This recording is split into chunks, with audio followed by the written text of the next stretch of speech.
live. We're live. Hi, everyone, and welcome to the Nerdy Up North podcast. It's a nerdy podcast, and it's hosted by Northern Nerds. I am one of your hosts, Sam. And I'm the other host, Paul.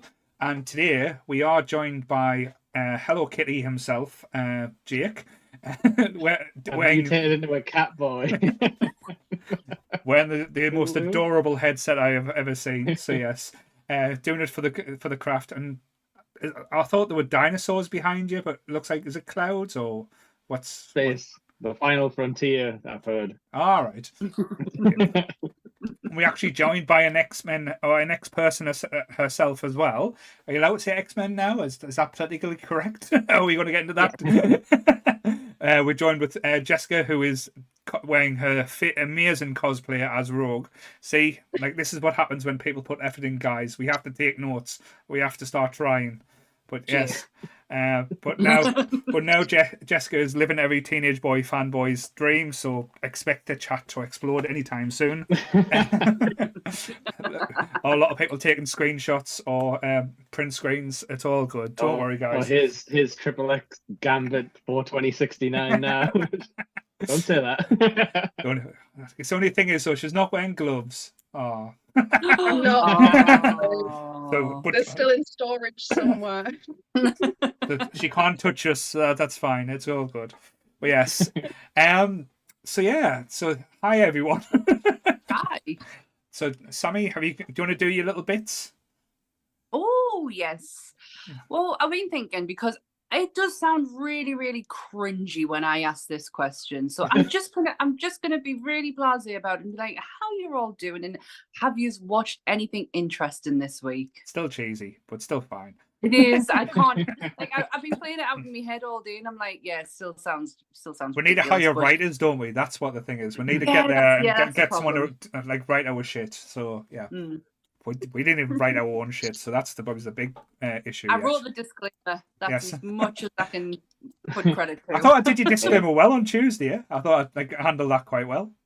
Okay. Oh, excellent. Because Sammy didn't watch it, so it's fine. Than I am. See, Sammy didn't showing that you didn't watch. I did actually watch the beginning bit. So I wanted to see how it went, but I've been really busy this week.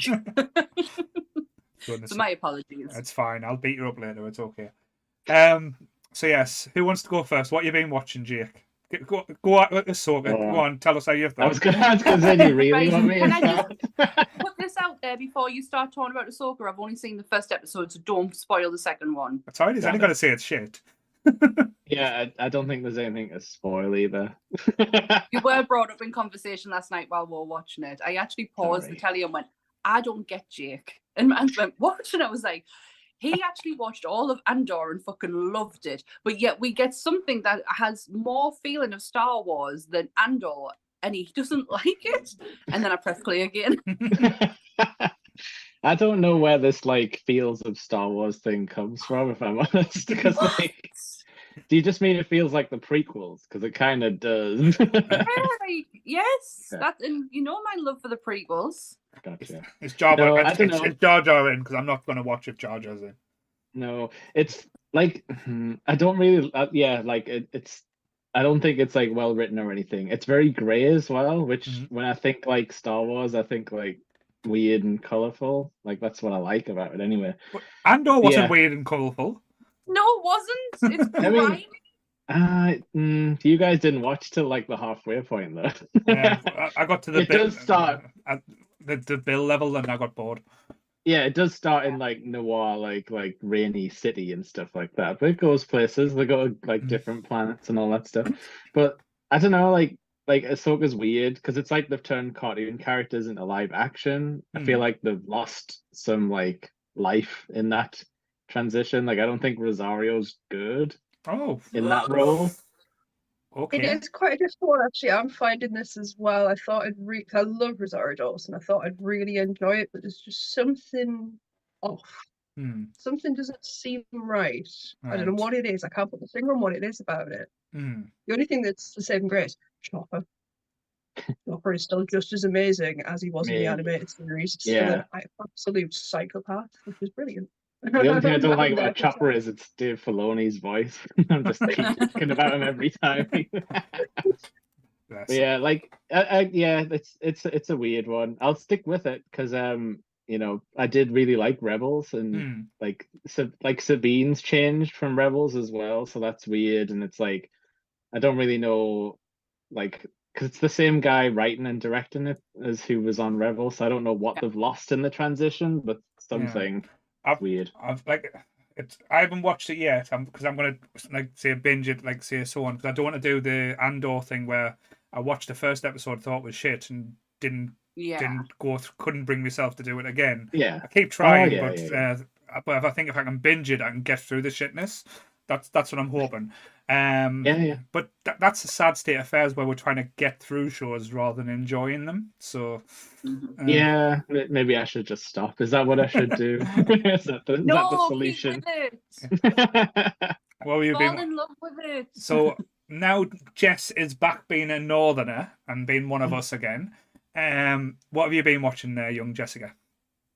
You know what? It's not actually been TV shows. I've been locked into watching every single update for the Mortal Kombat game. All right. So much so I've downloaded the previous two. I've been just grinding through them while I'm waiting for the new one to release. So I missed see- TV shows this week, so I've just been deep diving straight into Mortal Kombat of what is coming next. Cool. Like I say, Nice. I still remember a few of the fatalities from Mortal Kombat 1. Liu Kang's like hold the block button and circle around, and he did his Spielwind kick. It wasn't until Mortal Kombat 2 that he got the dragon, I think. Yes. No, this new one looks dead interesting though, because they've destroyed the universe and they're going to start it again. Like, so it's like a little bit similar, but like everything's a little bit different. It's like a butterfly effect. If you just change a couple of different scenarios, all of a sudden the entire story's different. It's all different perspectives of how things could have gone, and it's done really well. Everything they've put in so far looks really interesting, quite fresh. I quite enjoy.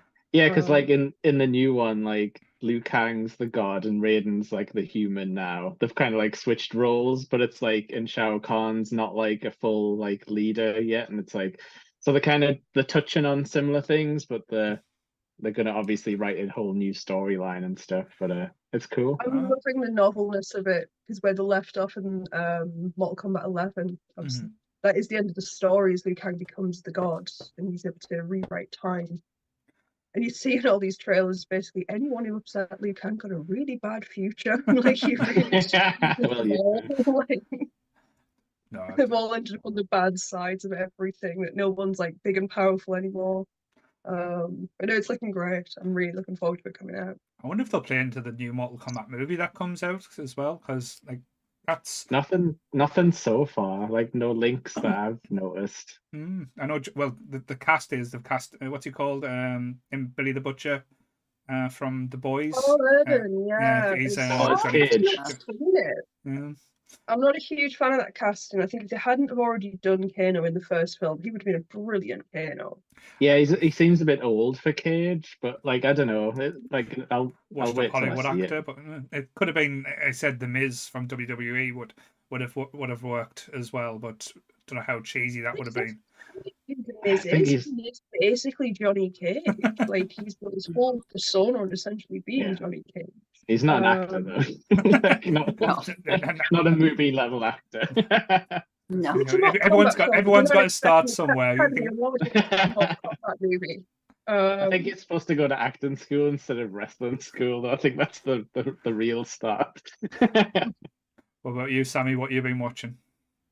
All I've had on in the background while kitty watching is Big Bang Theory, but what I have had a chance to do while kitty watching is read. And I finished the first Hunger Games book. Finally, the book club will know how tedious that has been for me. But I finally got to finish it, and I absolutely fucking loved it. Like it is a step by step of the movie. I'm not gonna lie. Like I didn't feel like I was stepping out of anywhere that I hadn't seen in the film, apart from the end. And the end caught us off guard. And I'm halfway through Catching Fire. Like I am absolutely loving this series, knowing that she doesn't know yet about the Quarter Quill, it's got me on tenterhooks. Like, I am waiting for her, because it's only Katniss's point of view that you go through. So everything that you find out, she's finding out firsthand, and I can't wait for her to find out about this quarter quill. She at the moment just thinks that she's going to be a mentor, and I know she's not. I'm like waiting for it, but I watched the first episode of Ahsoka.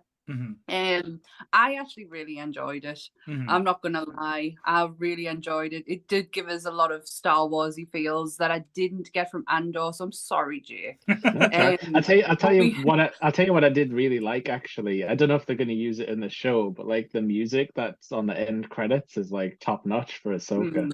Like, I don't know if it's going to come in as like a theme, but if they use it like at the right time, like that kind of stuff, like you could get some emotion going. Cool. I haven't watched the second episode yet, and we only watched the first one. But that's all I've been doing. Honestly, I've been stuck in the living room with two kitties who go super duper hyper and then fast asleep in seconds. So that's been my week. So sounds just like you then. Pretty much. After you. Pretty much. Have this like burst of energy, and then all of a sudden I'm out. I'm asleep. Cool. Yeah. Well, I watched the final of Naked and Afraid, Last Man Standing, and Jeff didn't win, so I was very happy. Sorry for spoilers, but Jeff's a bell end.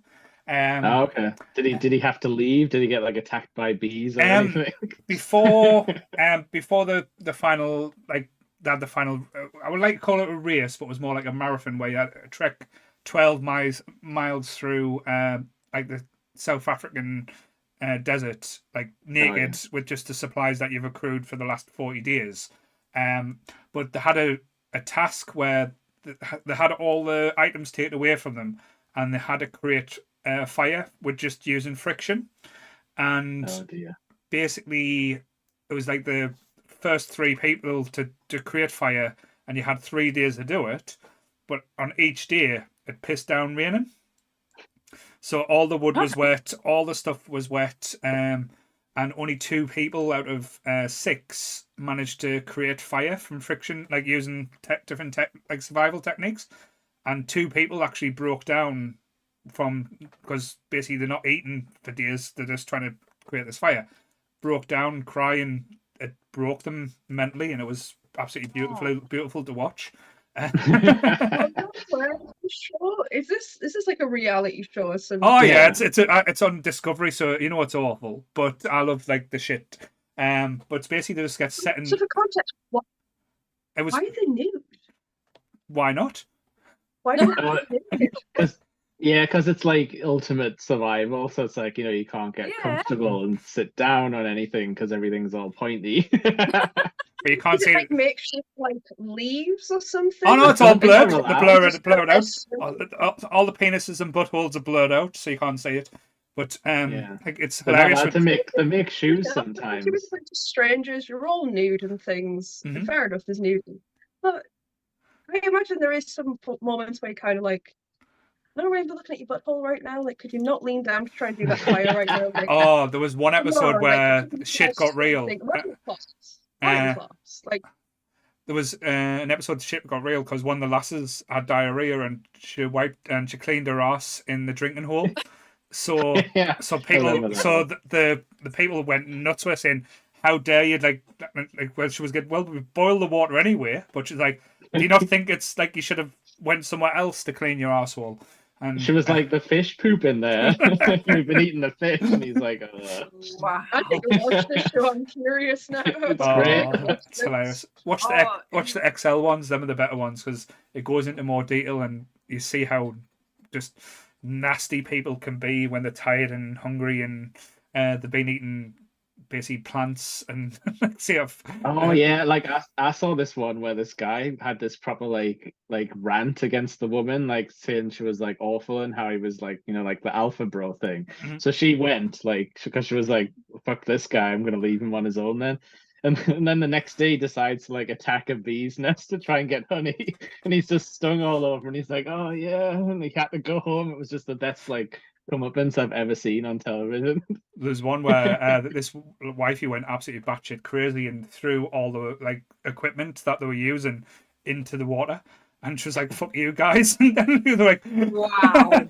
But yes, there's that kind of petulant shit. And to bring it down a little bit as well, I've watched the Netflix TV show Painkiller about the OxyContin pandemic in America. It's basically a dramatization with Matthew Broderick and a few Crazy Eyes from The Origin Black is absolutely brilliant in this as well. But fuck, it is depressing and hard to watch. It is one of the scariest, because this shit actually happened. And if you want to see what addiction can be, of even prescription drugs, it is a great thing to watch. It's only 6 episodes, but after each episode, it was one of the hardest things I've watched in a while. So yes, I do want to watch it. I'm seeing Matthew Broderick back, and everyone forgets what he did. Well, that's just Hollywood anyway, though. So you could go through a planet of people like that. It's so weird. It's just so forgotten about. It's like, pretty sure this guy killed a couple of people. But he wasn't in America though. I think that's how he gets away with it. Yeah, he gets away with it because he really did it in Ireland. Yeah. With Jennifer Grey. The latest, so they brought back.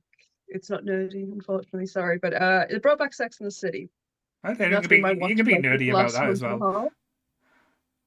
You can be nerdy about Sex in the City. My wife would argue the case there. Yeah, it's been interesting watch. First season was very bad, very rough. They were struggling with how to do a modern era version. It's like a little bit too much into we've got to be very on topic, and it's been very bad writing. Yeah, because I tried to over. I heard rumors that. Original series. Yeah, I heard they overworked that there wasn't very much representation in the old shows, so they put too much representation in now, so it was kind of like in there, but it was badly written characters. It's not like no one had their place, they just didn't know how to write them. The second season, everyone's still there, but they now are aware they can just write them as characters, not as their gender identity or their race or anything like that. It's like just put them as normal characters with the same scenarios everybody else had. It's been quite good, and I've spawned massively because for anyone who watched Sex and the City, Aiden came back this season, and it's the most lovely thing to see Aiden back on screen. He was my little crush back, so. But Kim will never return though, so that's the thing. She did. Cameoed in the final episode. All right. She made it look like she could come back. Oh well, I didn't know that. I would say it's open-ended a cameo. I don't think this is an introduction that she will be back for season 3. I think this is just to get people to stop asking where she lies on this. It was a clever done cameo. I enjoyed it. It's not what I expected either. It was nice. It was refreshing. Cool. I have zero interest. Absolutely, I love Sex and the City, but when I watched the first episode and when they first started, and I was broken by that first episode. Watched the second one, and by the third one, I was like, no, this is I can see where it's going. I don't like it. It's not written like it used to be. It's lost its sparkle. It can go and get in the bin. But on that news, second season's worth trying because it does go back to its old style. There's a lot of good stuff that's been put in the second season. I'll always agree that yes, the first season is terrible. It's a hard watch. And what the fuck are we doing there? Cool. So Sammy, do you want to do your disclaimer? Yeah. And then I'm going to have to go and get 2 kittens out of a pen because they are literally ripping 7 shades of shit out of each other. Oh, well. So, everything discussed in today's episode is our opinions and our opinions alone. If you'd like to discuss anything from today's episode, please come and join us in the comment section where we can have an open discussion.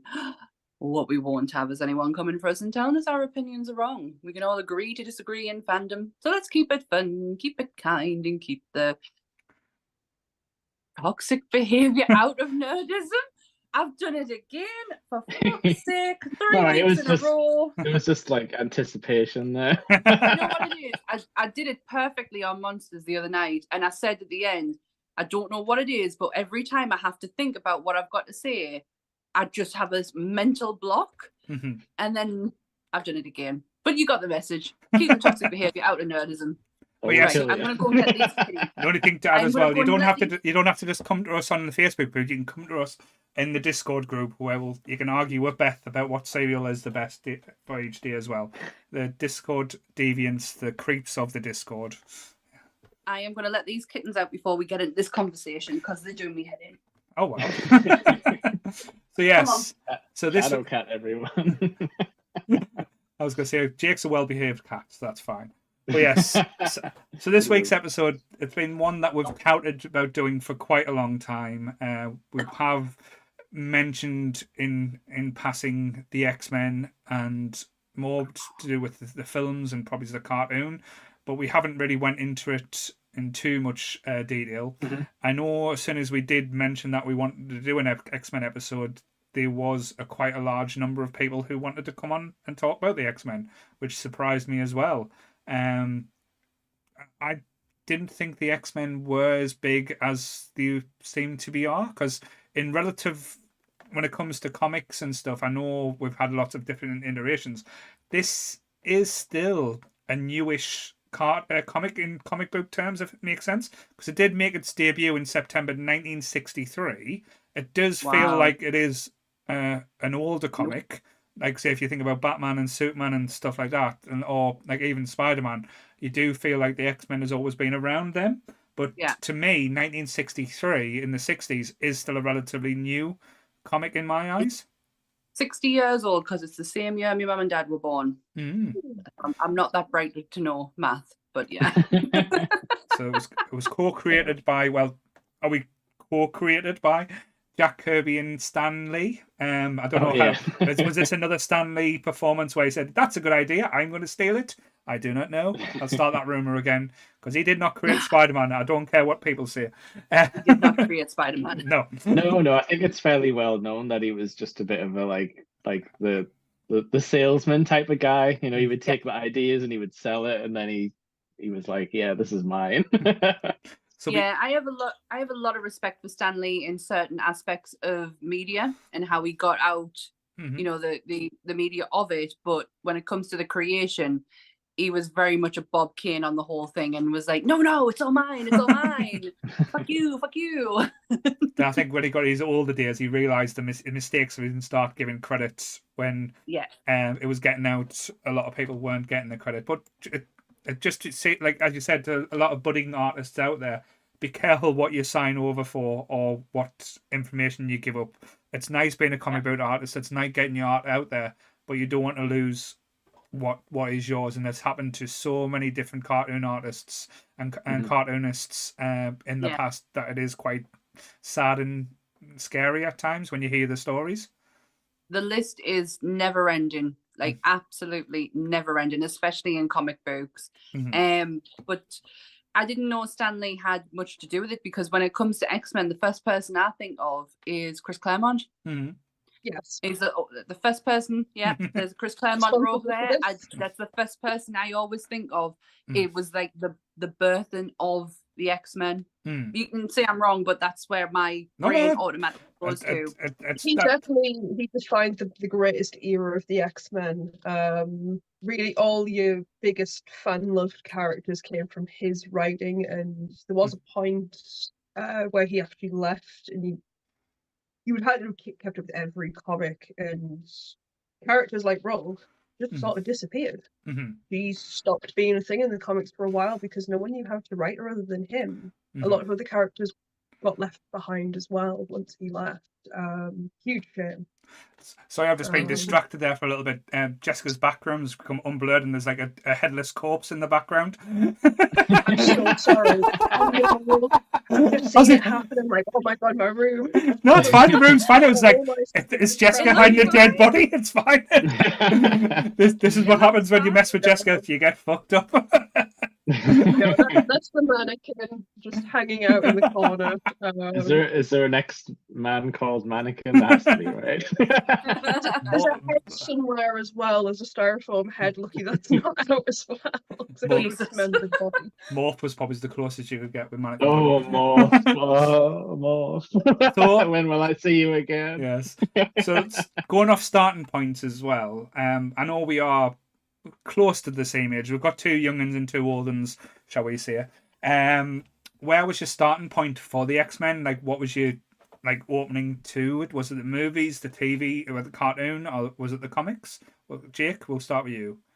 Yeah, mine was 100% the cartoons, but I can't remember if I maybe saw like the Spider-Man episode where he like meets them first, or if I just saw X-Men, because I remember as a kid really like loving that one.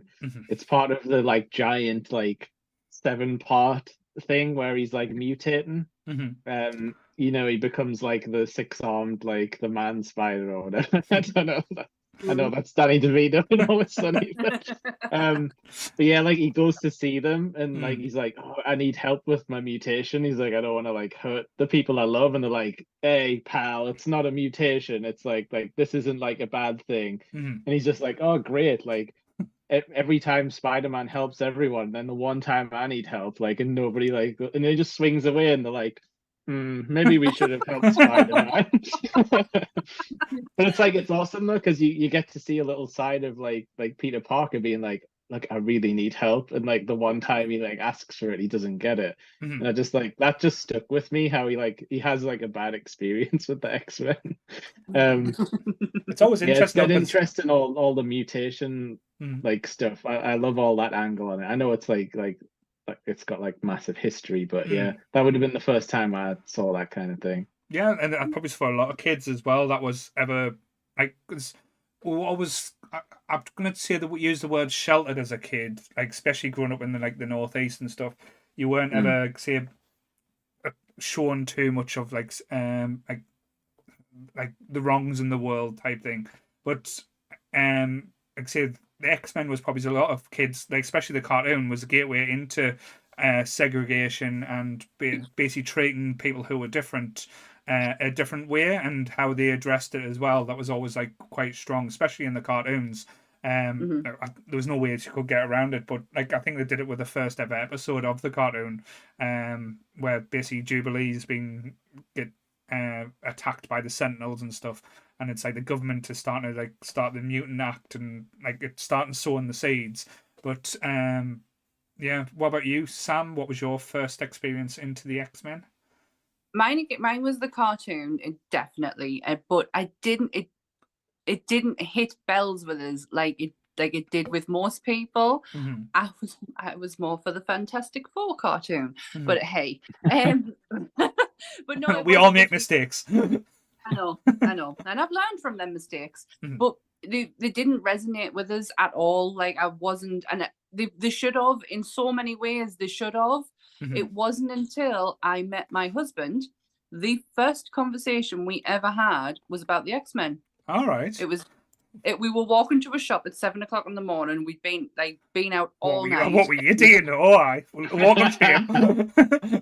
No, not even that.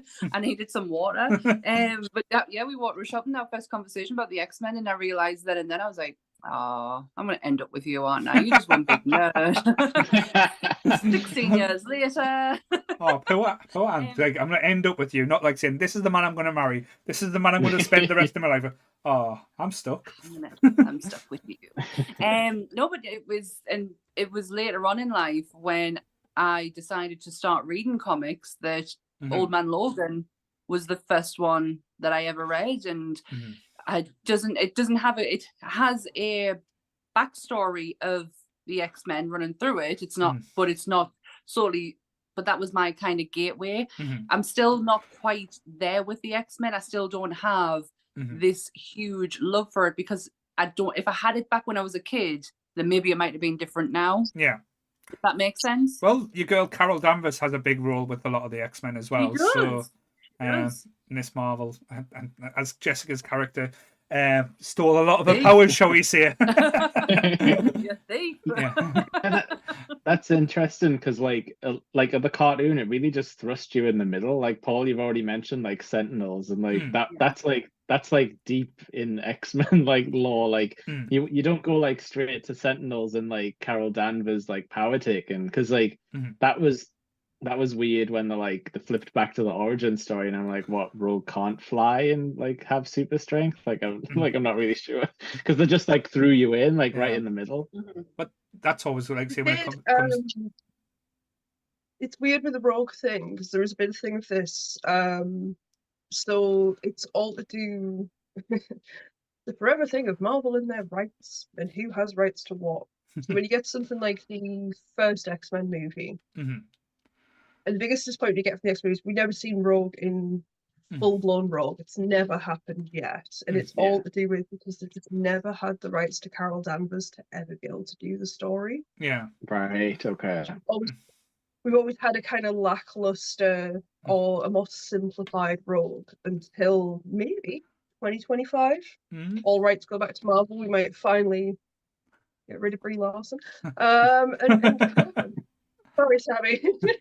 No, she's Hey, not I said I like Captain Marvel. I didn't say I like Brie Larson. What about you, Jessica? What was your first foray into mutant kind?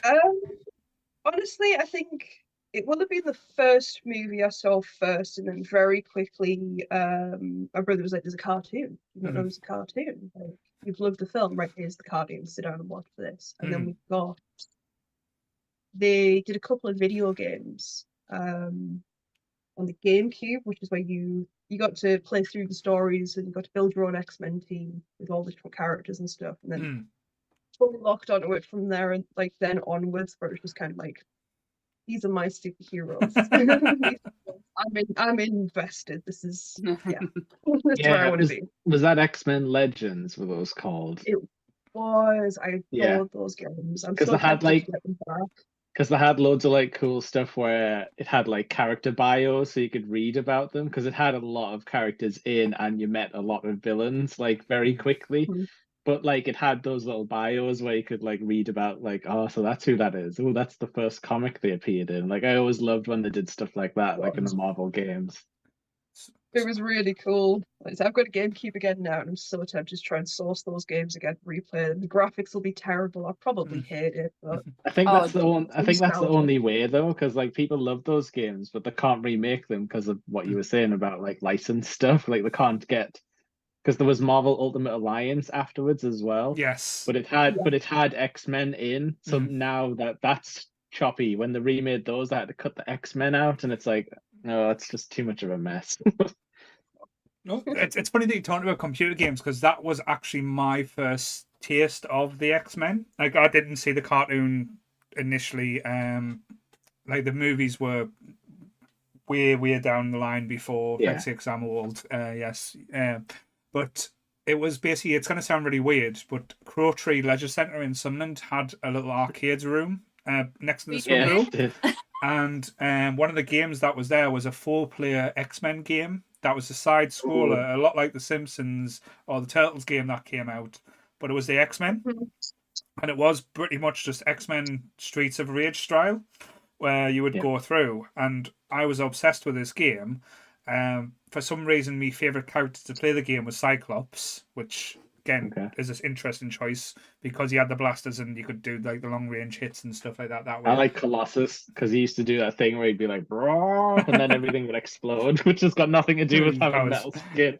But yeah, so I would like say to my mum and dad, "Oh, I want to go to the ice ring, or I want to go swimming like on the weekend," so they would give us extra pocket money, and I would go to the leisure centre pay in, because you couldn't just walk into the leisure centre, you had to pay entry, which is bullshit. Capitalism, you dicks. But yes, and instead of paying to go ice skating and paying to go like the swimming baths, I used to just go downstairs and put all my money. It was the times where it was like 25 pence or 20 pence a go. None of this £1 or £1.50 a go. So I used to play like to try and complete it, and like for some reason, it was always on extra hard levels because they want to take more of your money. You don't want you just complete the games. But I just started falling in love with these characters, and as Jess said, when I found out there was a cartoon, like I say, I was obsessed with watching the cartoon, and as I was getting older, enjoying the cartoon for other reasons, because it was probably the most graphic drawn cartoon like out there, that like all the women had the curves in the right places and like different shapes that you weren't getting in, like say, in other cartoons, shall we say? So were the men. So were the men. There was some bulges. Gambit for fucking sure. I don't know. That's why I probably like the Cajun accent for, is because of him. How I comes think it Gambit's is. Yeah. how comes Gambit's like headwear's never caught on? Like how comes we aren't wearing tubes without hair at the top? You know? Or gloves with just 2 fingers. That's so we can touch the cards. That's like practical. 'Cause he has to make things blow up. Monsieur. It's interesting you're saying about that game, Paul, because like one thing it's like infamous for is terrible like voice acting, because I think it was like made like in Japan. Mhm. So like the voice acting is just totally nonsensical. Like Magneto, when he comes out at the end, just goes like "Welcome to die," and then like starts fighting you, and like that's became such a famous line because it's so silly that like I heard it referenced on like a metal album like a few months ago, still to this day. Um, and I think that one was based off a cancelled cartoon, All which is right. like this is some deep X-Men lore. That there was a cartoon called Pride of the X-Men where there's like one pilot episode you can watch, Right. but it's like totally different. Wolverine's Australian, I think, Right. voice actor wise, and it's brown and tan Wolverine as well. So it's that team from the game though, like Mm. Nightcrawler, Colossus, I can't remember, Storm I think was in there, and Cyclops, like you Yeah, said. Wolverine. Because Wolverine had the Yeah, orange and brown outfit rather than the yeah. black and yellow. So it was kind of Mhm. like they were kind of trying to get something off the ground and start the marketing for that, but I don't know what happened. It fell through, but I think you can watch it. It's got a crappy theme song with singing in it as well. Talking about the cartoon as well, like see, it basically does take the best story arcs from the comics and just puts them Yeah. into the show and fits them in nicely. But as you said, the voice acting is hilarious at times. Like when you get introduced to Storm, when she turns it like into the thing, she goes, "I am Storm, goddess of wind and power." And it's like, and Rogue's like, taking it down a notch to you, and like it's hilarious. Like the levels they go to, like some of the characters they nail on. Gambit is perfect. Rogue, like Southern Belle, Wolverine's hilarious in it.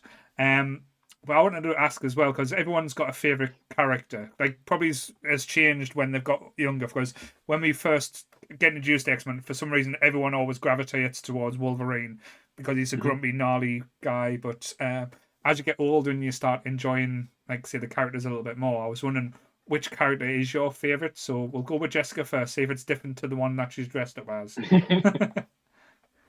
hard 'cause I don't have one. I was thinking about this, Mhm. so forgive me. I have a top 5. Oh, There's well. 5 in particular that I'll keep it really on do brand then, so adore it's me. fine. Obviously, there's Rogue and Gambit. Mhm. It always will be. It's that romance and everything that they are together is just incredible. Emma Frost.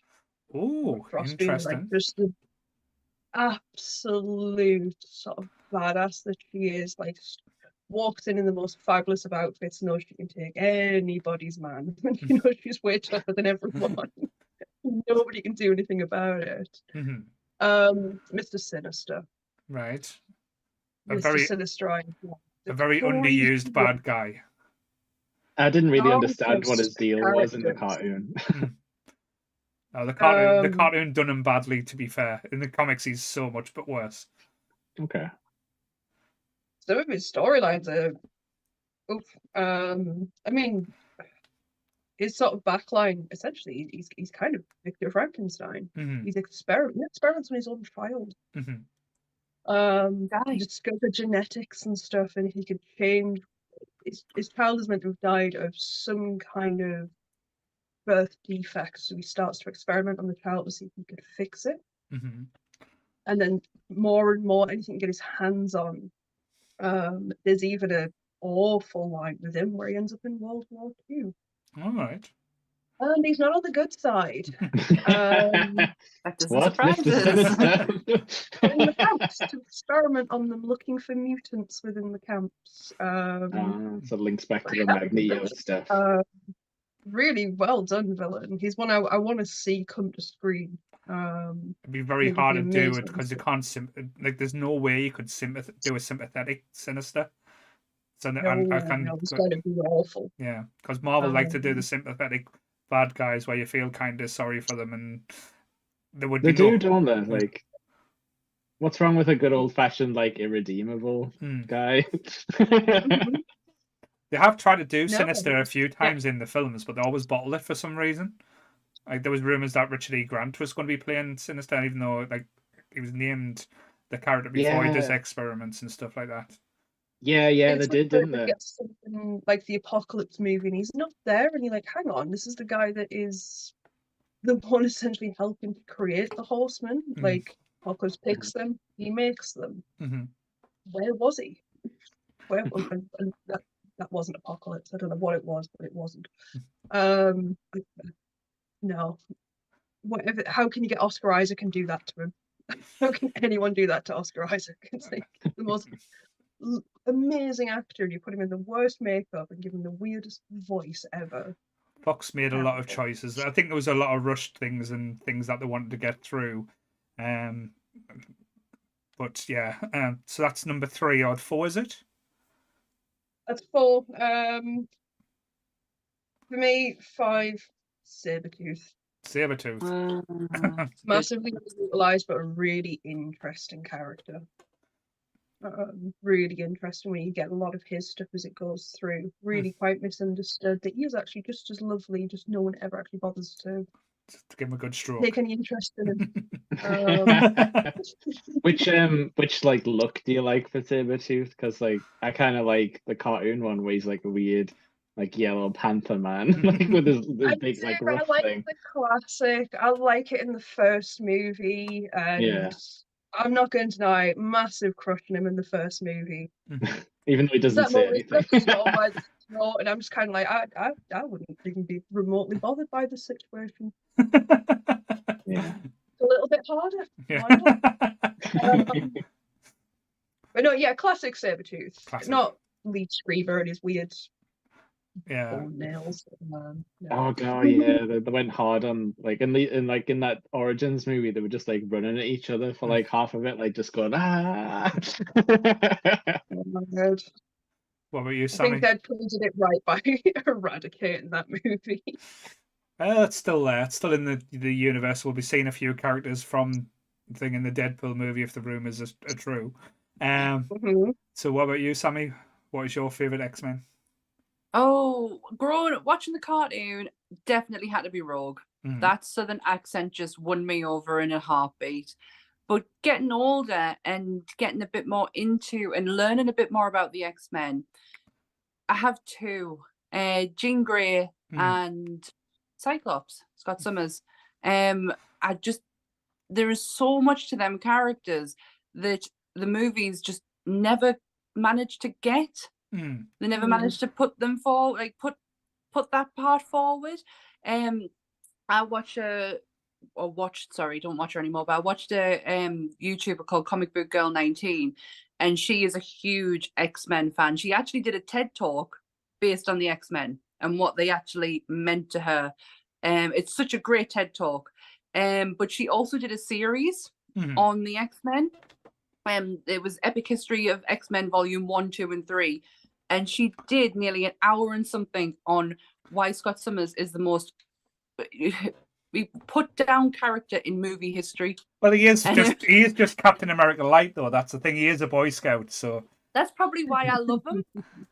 That's probably why I kind of gravitated towards it. I don't know why. I've got something about that kind of like good guy, oh shucks kind of thing. Like, so yeah, I've got a big, strong feelings towards Jean Grey and Scott, especially probably more Scott Summers than anything else. No, interesting. What about you, Jake? Like hearing everyone talk, I'm like, yeah, it is really hard to narrow down to one. I feel like everyone's got at least 2 that they're like, oh, this. But so like mine comes down to like not so much story or like impactfulness, but more like which power would I want to have, if that makes sense. Because yeah, as soon as I saw Colossus, I was like, oh, what? This guy can turn metal and he gets bigger? Like, that's awesome. And Juggernaut as well, who I've always had a soft spot for, especially when he's drawn like massive, you know, like inhumanly like chunky and like a little squat, just like brick of a man. I just love that kind of like invulnerable, like I mean, that would be the best power, wouldn't it? Like, Just, if you got gifted with invulnerability, you'd be like, I'm safe forever. it's always because that's what I think I always got annoyed about in the movies when they did portray Juggernaut. Well, I know they've done it like right in the Deadpool one, but it's not because he was a mutant, because it was bestowed by magic crystal. They changed a bit of that, didn't they? Yeah, at some point. So he got given his power by a magic crystal, and it was Charles Xavier's stepbrother in the comics as well. Yeah, that's something I've only remembered them touching on in the the X-Men. Oh, sorry, what's that cartoon called where they're like in school? Oh, Evolution, was it? Yeah. They had that Juggernaut thing and the Charles thing in that, whereas like, Charles is the only one who can stop him, but you've got to get his helmet off because that's designed to block his like psychic powers. Like, so that stuff's awesome, but they've never messed with that in the movies. I think it's a hard story to tell just in an hour and 90-minute movie. That's why it works well, like in a series or in a TV show. But Evolution was a decent cartoon. It didn't stay around for too long, but like the way they portrayed the characters, I know it was a bit teeny boppy at times, but I still think it held up well. Well, yeah, it was because they made. So I think people got a bit annoyed because they made a couple of new characters, or maybe just one, that Spike kid or whatever. Yeah. or put him front and center. He probably was a character because they've done everything. But no, I liked it because it had like a slow burn where it took them ages to bring like Magneto in properly, and then they started like drip feeding you like the proper storyline stuff with the Maximoffs and stuff like that. But yeah, I liked it. I was probably the perfect age for it as well, so that helped. It's a bit too old, because say when I was younger, my favorites changed. Like say I went from loving Wolverine just because I think everyone had to go through a Wolverine obsession phase. Yeah. A Gambit, because he is basically, I know I'm gonna get a lot of shit for this, but he is Wolverine light. He is basically just the same character, just done in a different way. Yeah. Well, he's pretty. Though, he's a pretty Wolverine, yeah. Like say the like lovable scoundrel type thing, but probably now, because I got more into the comics when I got older, rather than like say the movies and stuff. But the most interesting character I found in the comics was Iceman, Bobby Drake. That's my favorite. He's just so complex, and it's not what you think. He's basically the X-Men's version of the Human Torch. I know, like the complete opposites, where he's a lovable character and he just wants to do the best, but he keeps fucking up on everything he does. And it just gets to the point where he leaves X-Men, he comes back. He's not like a mainstay in the X-Men ones, but he if you ever want to read a character and just like feel normal and feel enjoyed and feel what it'd like to be a guy that has these powers, Iceman Bobby Drake is a good one to try and like thing. And I would always say look up and see any of his any arcs or any like storylines that he's in. It's always quite interesting. It's always quite impactful as well. So yes. So as I older and mature, I went with the guy that basically I probably do I gravitate towards now a bit more. I could say as Bobby. So yes, that's cool. I rarely hear anyone talk about like Iceman because like he was one of the originals technically, wasn't he? He was. I've got the list of the original ones here. Cyclops, Marvel Girl. So I believe was Marvel Girl Jean Grey. Yeah. Yeah. Beast, Angel. Angel always gets a lot of love these days as well. Iceman. I do like Angel. Yeah. Iceman. And they're going against the arch enemies Magneto, the Brotherhood, the Mutants, Brotherhood of Evil Mutants. Don't know why I put evil in, but just to reiterate the evil part. Yes, featuring. I am going to, while I've got a chance, I'm going to try and make this room a bit lighter because it's doing my tits in how dark I am getting. I'm sorry. I just thought you were just going to come out and be wearing Mystique cosplay and stuff, just painting herself blue and wearing get full naked and stuff because she's not wearing pants, guys. Let's be honest. She's exploring the room today. Yes, the bad guys in that was Mastermind. I don't really know Mastermind, I'll be honest. Quicksilver, Scarlet Witch, and Toad. So I've always liked Toad. He's such a weird guy. I loved Ray Park's version of him in the movies, but that's one thing I wanted to talk about as well. Is the movie versions that we got?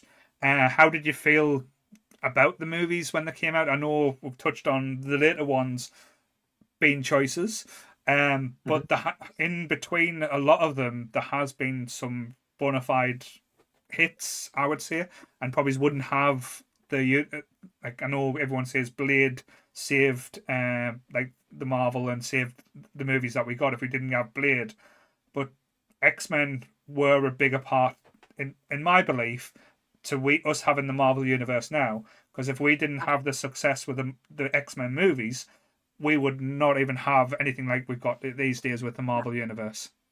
No, I totally agree with that. I think the first X-Men movie, not putting the second two, the second one, or the second one is actually my husband's favorite, but not putting them into the category. But the first X-Men movie, I remember when that hit, that was fucking huge. That was the first time, like, our generation was like, holy shit, this is actually happening. And if that didn't work out, if that didn't spark the interest, I don't think we would have had Iron Man. Oh, definitely.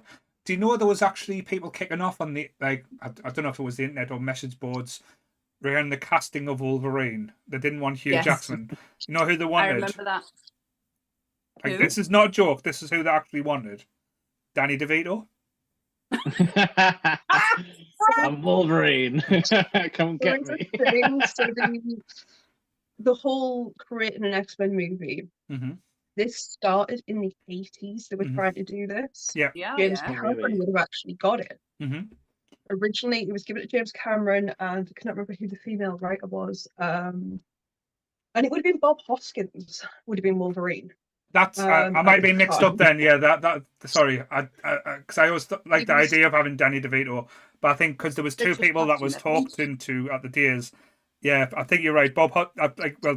You are right. Sorry, Bob Hoskins and Clint Eastwood. He was the prime choice for it, and it all fell apart. I think the studio at the time collapsed, so then it went back on hiatus. They went back at it in the 90s.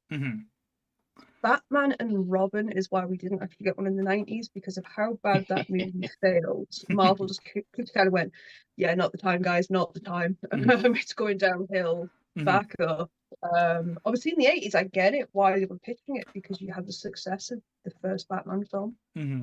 Yeah. Of course, Marvel going to go, it's time, right, we need to get something out. I think back then, because Marvel didn't have a good track record, especially like in the 80s, you had The Punisher with Dolph Lundgren. You had the Captain American film that came out in 1994. The Fantastic Four movie that was just made to keep the rights. That was never officially released. You can actually download it online. Yeah. It's terrible. Marvel like to do that, don't they? But then it's this weird thing. So they got to, obviously, the time of making the first one that we know now. The amount of writers' hands that it went through is insane. Technically, the first movie is a Frankenstein movie. It's about 8 different screenplays that basically every time one person left, the next person came in, wrote a bit more on that person's screenplay and went, let's adjust this. We'll keep this bit. And it kept happening and happening and happening. So there's no real like main credit as to who wrote the first X-Men film, because it's an amalgamation of a whole lot of Brian people. Singer will take credits. Maybe he will. The way it went through, and Hugh Jackman being the last person cast. Yeah. He waited till the end to do Wolverine. No, they've already said in the chat that he was cast him out of was it Dougie Scott? Not Dougie Scott. Doug Ray Scott. Yeah. He was cast as Wolverine first, but when they did the test screen and he just didn't they didn't feel it. That's just brought back a memory. I knew that. So when I was in college, we had a substitute teacher. I did drama in college for my A levels, and we had a substitute teacher come in because Helen was ill, and he used to brag about his friend Doug Ray Scott. Like all the time. Like he used to drop in, oh yes, I know. And we called him out. And we were like, okay, if he's your friend, get him here. Like, let's have a conversation. Fucking called him. And he came down. He came to Shiny Row College for like a minute and then left. Do you think you Shiny can Rose- use that contact to get him on the podcast? Oh yeah, because I know Shiny Rose. 20 years ago. Shiny Rose had some stars, man. When we were there, they had the Steely Dan guitarist show up to show people how to play guitar. And we were like, "Who's Steely Dan?" Wow. all the lecturers were excited though. To be fair, though, most people I went to college with ended up being nonsense, so we'll not go into that. But yeah. I went to college with you, you dick. Yes, and most of the people we went to college with ended up being nonsense. That's why we had to burn it down. Yes. But yeah, No, it's but X-Men. first either of the X-Men films, so 1, 2, and 3, like the first wave. What I was finding odd is it's the castings. It's hit and miss. They have some of the greatest castings, and then some of the absolute worst castings. And it's so weird, the dynamic between it. It's like, how can you get so much so right, and then what were you doing over here? Yeah, I Who was I casting never him? liked the casting of Scott Summers at all. Um, I thought it would. I just didn't like it. Do you know who I would have seen him playing? Is Bobby Drake.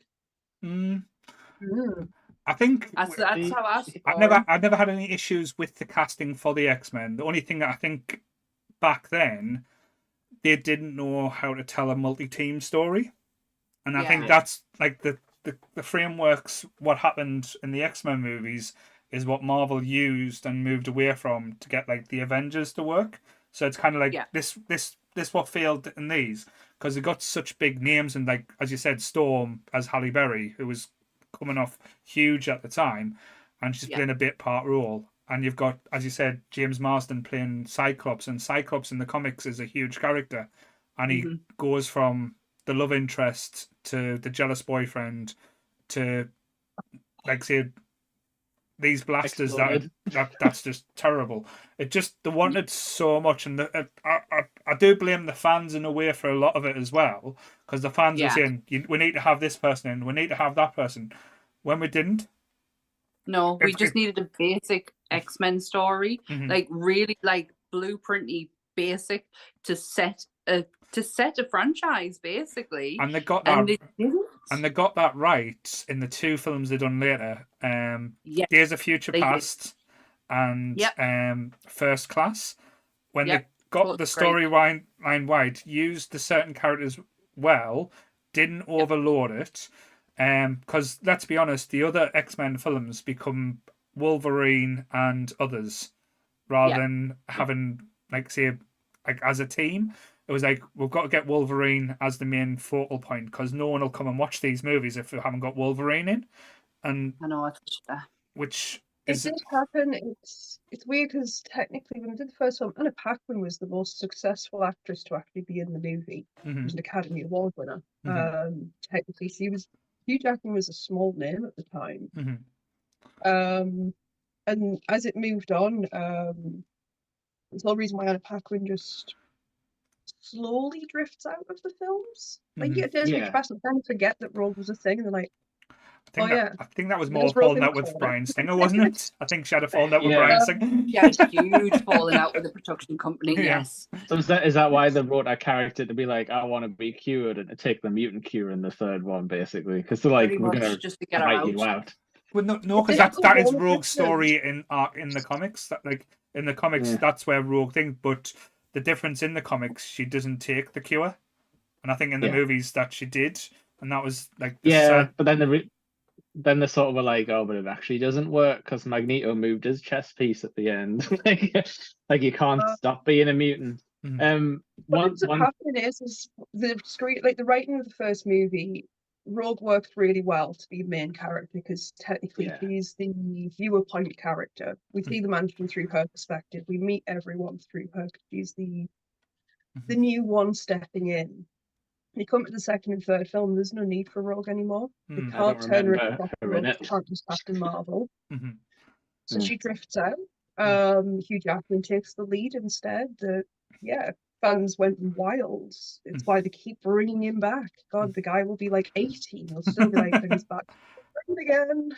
Time for old man Logan, But like, one thing we do need to mention, otherwise Good will kill us all, is the Patrick Stewart as Professor X. Oh yes, What a captain. good old Who Captain is- Picard. Yeah, that's like top class casting. Yeah, I can't really McKellen see it and as him anyone else.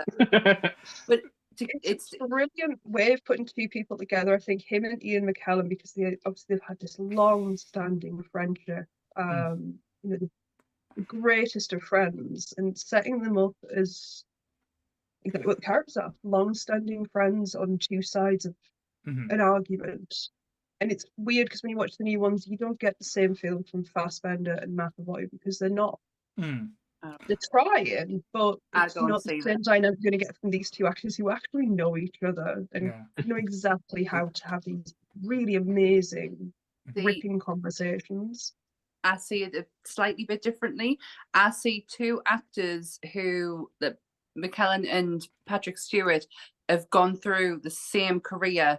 They started as stage actors first and then went into movies, and I think that kind of like brings a bond together. And I think you get the same with McAvoy and Fassbender because of the way that they came up in movies together. So I still think there is something quite special between them two characters. I think definitely got Patrick Stewart. Like, if you're going to say Charles Xavier, who's going to come into your head? Yeah, always going to be Patrick Of Stewart. course, it's going to be Vin Diesel. It's all about family. It's all about the family. To be fair, Jason Statham could do it, like an angrier, gruffer version. Please don't. The only way I would have Jason Statham if he played it like he does in Spy. To be fair, though, let's cause some shit here, though. Jason Statham as Gambit. Would that thing put like just doing someone a dub over a different voice? If it's so ironic, then yeah. But no, it's weird. He needs hair. He needs his hair tube. I have my point of contentions about the new films because there's a very strange thing that they did. But I never got it. I never really got why some things were necessarily what they were doing. Everyone's very over-sexualized in the new films.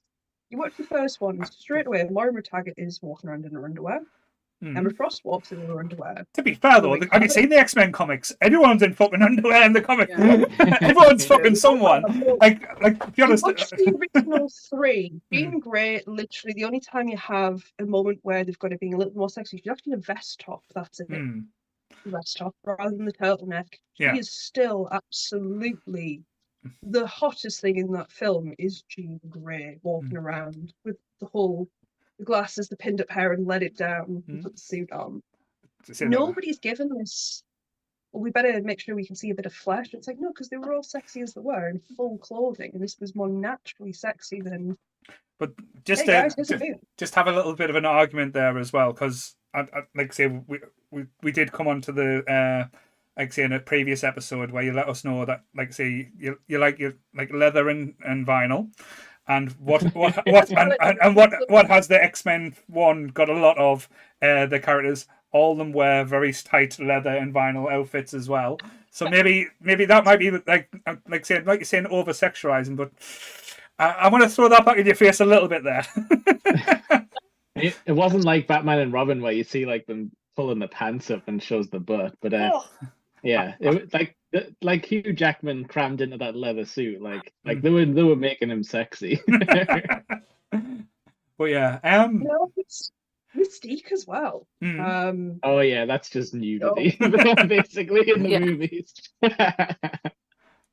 Like Rebecca Romijn plays it perfectly. It's the mannerisms and everything, that darkness she has. I mean, the second film she has one of the greatest lines. Where he's talking with Nightcrawler, and it's like, oh, you can mimic even the voice. It's like, even the voice, it's so, and you can look like anyone. So why would you not? It's like, we shouldn't have to. We shouldn't have to. And then you've got Jennifer Lawrence with. What do you mean? The original action star, the female action hero in Jennifer Lawrence. Yeah. Oh yes, first of a kind. Remember that. But it's heartbreaking in a sense because it's butcherizing of this character where it's, you know, as the films go on for her, she whinged, didn't want the makeup on, so we see her less and less as Mystique. It's like, well, this is Mystique. This is the one that is so proud of who she is. Only changes if it's necessary. Yeah, I always feel sorry for like like certain characters in the X-Men universe when it comes to the movies, because they don't know quite, like they know how to start out, but they don't know how to quite give them like the send off. Like as you said, in X-Men 3, Mystique gets given the cure, and should, like you see a thing that wasn't really a fitting ending for such a like an amazing character. If they're going to do that, I'd rather they kill off the character and like give her a send off like that. I would love to have seen the white dress. That was probably one of my like things I think was missing from the movies. Seeing Mystique in that like white dress, with the skull belt, classic. But it's a difficult one because there's so many things that they got right, and they got things interesting and got people talking about X-Men movies. But as a whole, I know like the whole sexualizing like the characters and stuff. I think they've been doing that since probably day one. I know with the outfits in the original ones, I was always a little bit gutted they didn't go comic booky, but I understand why they didn't. It made sense that there was. You want Beast to have his feet out more. Yeah, well, Celtic Grammar was a good choice. His human feet, because he didn't have any blue fur when they started out. To be fair, he was just like a weird monkey man. But like I said, that's because again, I'm gonna go ultra nerd now because like when it comes to the movies, I got annoyed at certain points because they loved having little cameos in their movies. So Hank McCoy was a cameo in X-Men 1 as a TV personality on TV, but he was just a normal person. I was like, how dare they not show Hank McCoy in the full Beast outfit? And we got him back as the late ones, but they didn't explain, like, well, they tried to, but it didn't really work. It's the continuity wasn't there in these movies. Like subtle changes or things happened, they never followed them through. There was always things that were quite missing. I'm with your husband. Sorry, Sammy. Well, my favorite X-Men, if you can class it as an X-Men movie, is Logan. It is pure perfection on the screen. Totally agree. But if you can take Logan out and say it's a Wolverine movie, it's not an X-Men movie. X-Men 2, X2 is by far the best X-Men movie that we have given, even though the comic wise Days of Future Past is my favorite story in the comics, and I thought how complex and hard the story they did a good job. But again, why did they use Wolverine when they should have used Kitty Pryde? That like say, have some balls. You want to tell the story right. You just want to get Wolverine into the story, but again, totally agree with you. Totally agree. But yeah, again, more characters that's been short shafted by, like say the movies like Kitty Pryde. Like I know we got, am I like to call it? At the time it was Ellen Page, but now it's Elliot Page. But and they had established character, like they had established actor playing Kitty Pryde that they could have gone all the way with Days of Future Past, but they fucking bottled it. It wasn't like she wasn't a name. Like Juno was fucking huge. Like they could have really done it. Anth was gutted that they never went down the Kitty Pryde. Yeah, like Anth really should be here tonight. He's a huge X-Men fan. But now I can forgive Days of Future Past of the new ones. There's some some good moments in there. There is a change up that they did with Trask that I actually enjoyed to get Peter Dinklage because it sets the story a little bit better of this guy that obviously he's already looked at as different to everyone else, but then has this hatred for anyone who is different, which is such a complex story of like how he comes about compared to the original version where he was just kind of he's just a bad guy. The English version was I quite liked it. It was a clever choice to do that little change up there. Yeah, and I know in the later movies, unfortunately, with the Fox Disney merger going ahead, Marvel stuck the hand in and said you can't use this character, you can't do this, because in the Dark Phoenix story we were meant to get Skrulls. That was going to be the storyline, and because Captain Marvel was coming out and they wanted to use Skrulls, they said we're buying you can't use it. So Marvel got their big boy pants on, did they? Yeah, so basically that's why a lot of the stuff was fucked up and they couldn't use a lot of the characters because they said, well, were you going to use these characters later? And I think that because deals like that don't just happen overnight. It takes years and years, like, for the planning. Yeah. So I think that's what affected Apocalypse as well, because again, that screams with, like, say, because that needed certain characters, needed certain things put in. But the only one movie I think that Marvel kind of didn't have the fingers in or left them alone was basically Logan. I know you can go down the Deadpool route, and the shitstorm they threw out because Deadpool dared used a Marvel character in the Deadpool without getting Marvel's permission. That thing, and it's such an inapt character as well. It was Hydra Joe or Hydra Bob they used. It was basically when that's fucking clever. yeah, when basically he meets like some of the assassins like at the end, and he goes, "Hi, Bob," but that's Hydra Bob, who was like one of Deadpool's like thing that's used like a Hydra reference. Marvel kicked the fuck off over that as well. They weren't happy.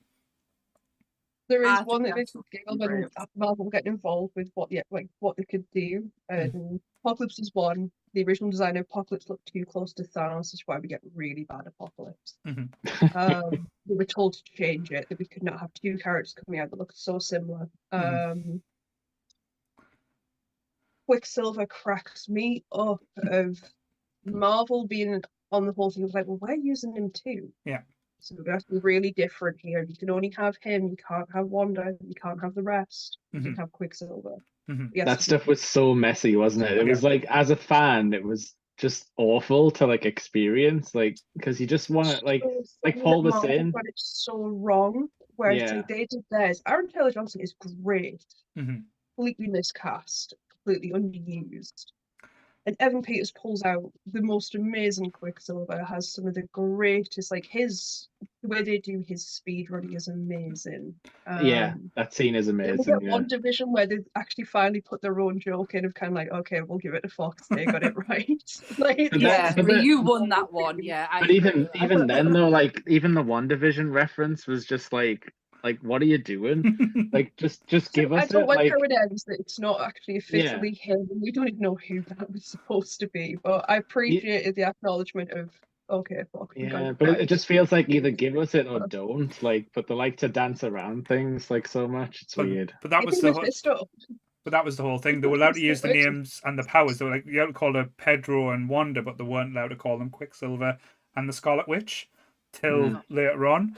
And again, I know we don't normally talk about we do talk about like future things, but like the stuff that's coming out for Deadpool 3 and the things that's leaking out about that movie probably is down to the strike. I am so there for this movie if it is basically what they are planning, because it's basically they can't do Deadpool kills the Marvel universe because it's too vast now, it's too big, but Deadpool kills the Fox universe. That to me works on so many levels, and the fact that we are getting Wanda's supposed to be making a return. She's going to be having a fight off against Frankie Janssen's Dark Phoenix. So then that's going to be like a big baddie fight. We're getting Nick Cage's Ghost Rider apparently returning in this movie. Oh, amazing! Don't kill him. So I'll believe it now. But no, it's going to be interesting. I'm hopeful. It seems like there's a lot going to be crammed into Deadpool, and I do wonder, are they slipping away from it even being a Deadpool movie in the end? Is it going to be more X-Men movie? It's another Wolverine movie. I do think it's going to be a soft gateway into Secret Wars. I think this is the movie that is going to be, because there's going to be two movies that's going to be leading into Secret Wars. That's a big one. This and Doctor Strange 3. Because Doctor Strange 3 is basically, he fucks up the multiverse beyond repair. And Secret Wars is going to be the soft reset. So the rumours that we're getting, I know I'm going off tangent, just that I am getting excited by this premise, is the first time we're going to see Tom Holland in the black suit. That's supposed to be going to be Secret Wars. Another one that made me laugh, that if it is going to happen, it'll be either terrible or amazing. The guy from Nip Tuck, that was Doctor Doom. He's going to be in Deadpool 3. Oh wow. I like his Doom, so I wouldn't be particularly mad at that. Yeah.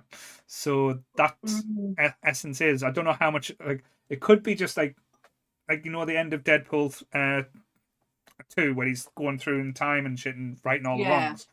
Well, Marvel have basically that storyline just fall in the lap and basically got lucky with it. So now, I don't know if they had to play the part. The big thing with the multiverse is Deadpool and Doctor Strange are going to be the two ones that's fucking everything up. Because Deadpool's basically going through time and space, changing everything, righting all the wrongs. And that's going to be like the lead into Secret Wars, apparently. Yeah, I just hope like they have fun with it, whatever they do, because I think Marvel's been lacking on the fun side recently. It's been too serious. It's been too we need to now get to somewhere else, and because this one thing isn't working, we now need to quickly move on, and they're ruining the experience. Like, the reason why we love the Infinity Saga was because of the time that was taken, the stories that were told. Even if it was origin stories, it was still something leading up to where we were going, and they've lost that, and they're losing me as like, and I was all for it. I'm so upset that we're not getting them thrills back like we used to with Marvel. So I'm hoping with Deadpool 3 that starts to kind of like bring it back again. It's the superhero fatigue, and it's happened with all the movies from where they started. It's like, say you had the success of your Batman movies, it ran its course up until Bat Nipples came in, and we lost Batman. You never lost Jake. That was the Jake's highlights. I'll tell you what, like you were saying that was a flop. I think what flopped was they spent way too much money on marketing, because you could not escape that movie. Batman and Robin came out. A lot of money on Arnie as well. Plastered it on everything. All their budget went on him. But no, we get this phase of like there's a peak, and then we get burnt out. We had this with the Fox universe originally through the X-Men, Fantastic Four movies, and then it died off with Daredevil and Elektra. It's always a difficult one. Oh my god, I saw Elektra in the cinema. I forgot about that. Even the Nolan stuff, it ran its course of acting really quite fast of this, let's do a on the ground, more realistic superhero. So we got Marvel came back and let's give you comics. I think and Marvel is slipping of they're trying to please every single fan, and I agree. I agree with you there. They're trying to appease or like listen to the internet and say, "Oh, we need this," so they're making this, or we need to see that, so they're making that. They should just concentrate on the quality. That's the thing, because the quality has been lacking. Like, if the rumors are true that Secret Invasion was meant to be Captain Marvel 2. And the reason that the reaction that Captain Marvel got forced them into moving it a different way. So they took Captain Marvel out and just done the Secret Invasion story with Nick Fury, which, to be honest, could have worked. It should have worked, but it was badly done, and it was badly written as well. Like, Miranda Hill's death should have meant more. Sorry, spoilers. But Maria Hill, sorry. But the quality needs to be there, and I think that's what's been lacking, and that's why I like She-Hulk's ending as well, where it kind of like took the piss out of it and said, "Look, we need to do better," and it kind of broke the fourth wall. With a lot of the stuff, if you'd done things slightly differently, like I know, as Jessica said earlier, Marvel, due to part of the sale with Fox, can't make an X-Men movie until 2025, is it? I believe it's 2025. The rights release ban. So we'll get the animated series is going to lead us into 2025, and there is a theory something in the animated series will lead us into Marvel's version of the X-Men. Whether it's the animated come to live action, or there's just little stories going to slip in. I've heard to get everyone up to par where they need to know what to know when they come in. Morph's the key. It's going to be Morph. I'm checking now. The rumor is as well. It's not going to be an X-Men movie. It's going to be Mutants. That's going to be the title apparently of the next one. But the gutting thing is, they had the perfect opportunity to get X-Men into this universe with WandaVision. And all she had to say was, instead of no more mutants, is let there be mutants. And that would have been, I think the whole internet and the Marvel fan base would have just stood up and clapped. That would have been. I think they would have lost their mind. I think it would have been an absolute moment in pop culture. Mm-hmm. Would have been huge. Fucking missed it. Fucking absolutely missed it. What Marvel need to do now is step away from television. Mm-hmm. Falcon and Winter Soldier could have been an amazing movie. Mm-hmm. Didn't need to be a television series. If you just wanted to get Sam from point A to point B, could have been a great film. Yeah. Terrible TV show. They need to step away from television. They really do. It's not working. It's not working for me anyway. Like you're right though about the mutants thing, because they set it up perfectly, because she kind of did create one mutant sort of like that the Shield officer who got like affected by the powers when she crossed the barrier. And all they had to do was give us the thing they give us in nearly every superhero movie, was have the town explode, like the magic barrier explode, and then people across the world have just like became mutants, and like we would have all just accepted it. We would have just went, oh yeah, that's how it happens. Yeah, like Terragenesis, like it happens sometimes on this earth. Because the problem we've got now, and like this is why they've had to go into the multiverse side of things, is anyone that's got power or anyone that's of any importance. The question is now, why weren't you in Endgame? Yeah, where were you? Where have you been? And they had it in their hands to be able to put them into situations. They showed that in Multiverse of Madness with Doctor Strange, and I don't know what. Maybe it is the rights thing, and they can't quite pull the trigger, branch out. Yeah, they just can't branch out as far. But I really think Spider-Man Into the Spider-Verse is helping a lot with understanding the fact that the Marvel universe is just one universe. There is different ones out there, and having to like, because it's a hard one. There's quite a few, so it's I think that's really helping like a viewership to look at there's different Marvel universes. Well, this is just one. This is just Earth 316. Yeah, because like Doctor Strange tried to do it, but fucked up badly. Sorry, I know massively. Yeah. They didn't explain it properly at all. But Into the Spider-Verse, kind of like it was just a slow introduction. You don't need to be like, well, this is 316. This is this is where Gwen. Do you know what I mean? You don't need to do it that way. You need to be gradual with it, because it is so convoluted as a comic book reader. It is massively convoluted. As a viewer, it's going to be even worse. You know what? So yeah, they had a really good thing they could do if they'd have had their rights down at the time for the X-Men. It gets mentioned in Endgame. The snap. Now it happens 3 times on Earth. That glove gets snapped, and Rocket mentions it every time it happens. A wave of gamma radiation shoots out across the planet. Yeah. If they'd have had their rights, they could have set it up great. If this is how the X-Men would win, that trigger point of people would start developing powers, because 3 times this mass amount of energy has gone across everyone. Is that not just going to be based on the fact that then they're going to have gamma radiation in it? It's gamma because obviously you can't use mutant or anything, because they can't even say the word mutant in it. Yeah. I get what you mean. Closest with is Ms. Marvel. And I literally squealed at the end, because when it's mentioned and a little friend comes up and he's like, look, I've been looking into you. You already had this. And then the actual 97 tune plays, and like I squealed, I was like, I did. It took us a while, because I am a huge Ms. Marvel fan, and she is not a mutant. She is an Inhuman, and it really bothered us slightly. But then when I was like, they can't physically do it, and I really want her to be here, so put that aside and just accept the fact. Hang on a sec. Did you watch Agents of S.H.I.E.L.D.? Like, Inhumans is a bad idea. Like, but I love the Inhumans.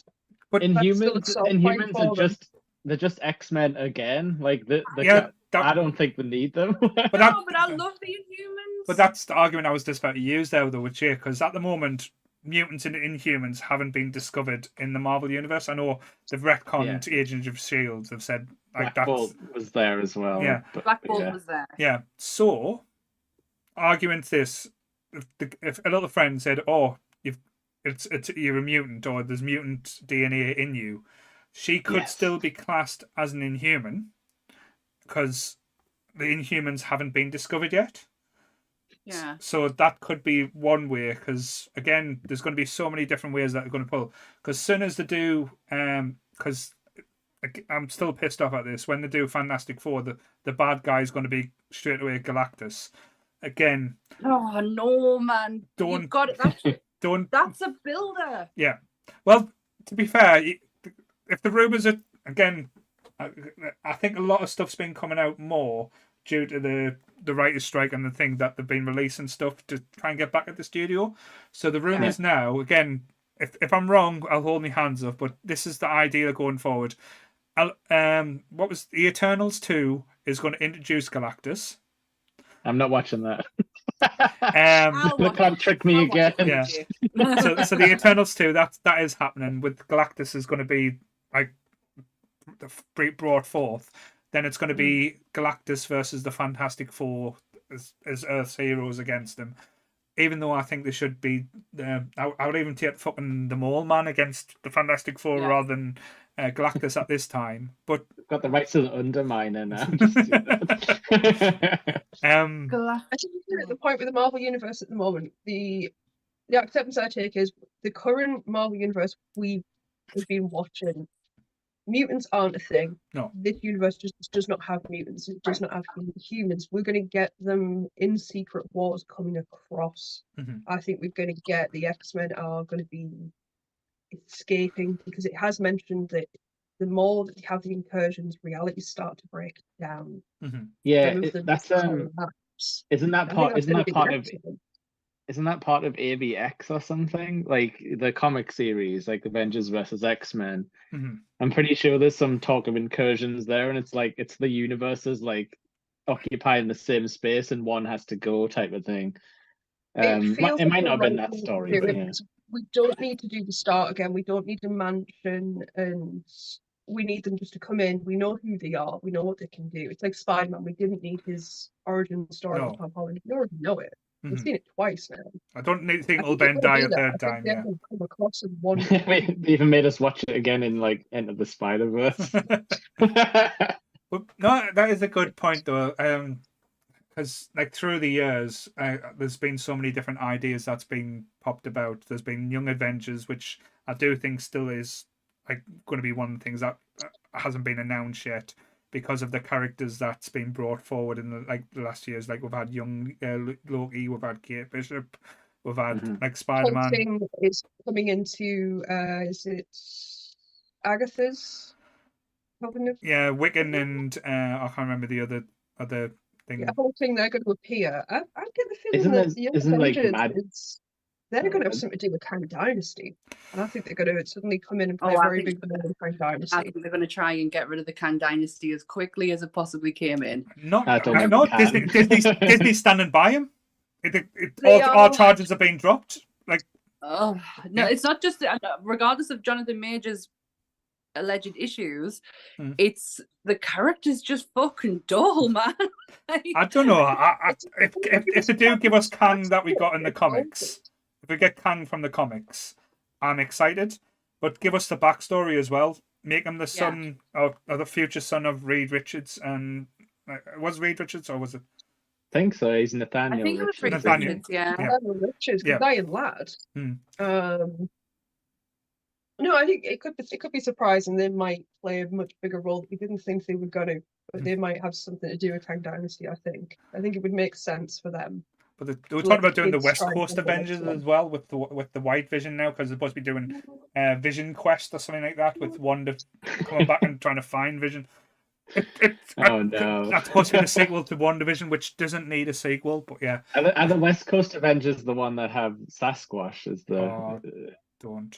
One of them has a Yeti, doesn't it? They've got some things, but there's so many different things. But again, if they do lead up to Avengers versus the X-Men, the problem we've got now is all the people that would be interested in that fight are either dead or gone.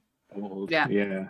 I don't want to see Spider-Man kicking all the X-Men's ass, because let's be honest, Spider-Man could basically, other than Jean Grey, take them all down without very little problems. He does in AVX. That's one of the cool. That's one like the top Spider-Man moments. I think a lot of comic fans like when like Spider-Man like holds off like three of the Phoenix Force-powered X-Men, and they're just like, oh, his fighting style's just too weird to keep up with. Like he's making like jokes and like distracting them. Like it's a really like awesome scene.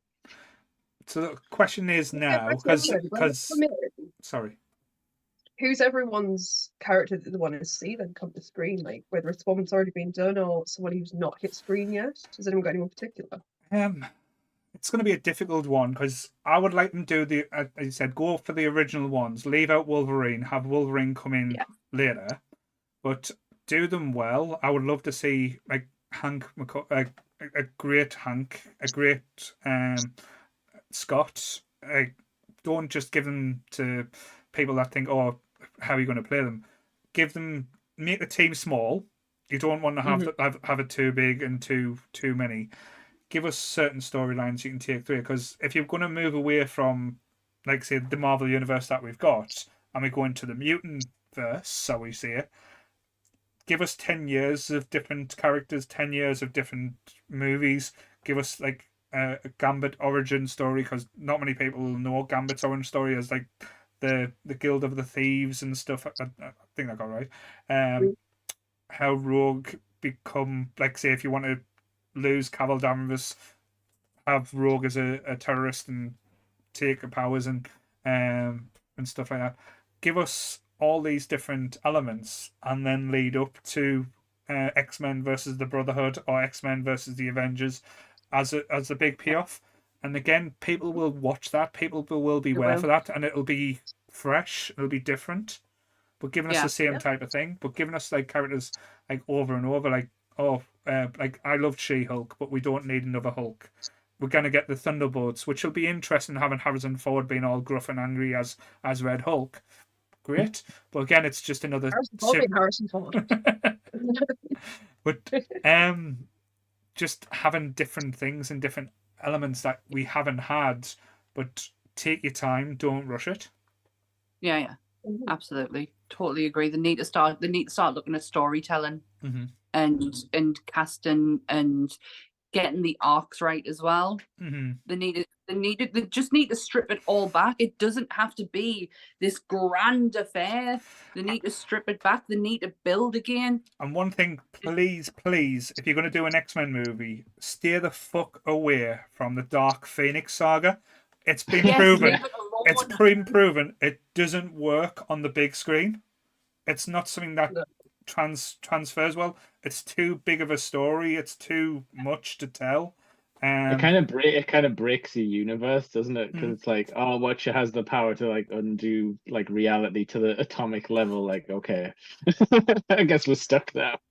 But I want to see Daddy Magneto. I've not had a Daddy Magneto yet. Like comic Magneto, where he's a little bit sexy. That's honestly when you said like, what do you want to see? Like that was one thing I was thinking. Like I want like an older Magneto, like in his 40s type thing.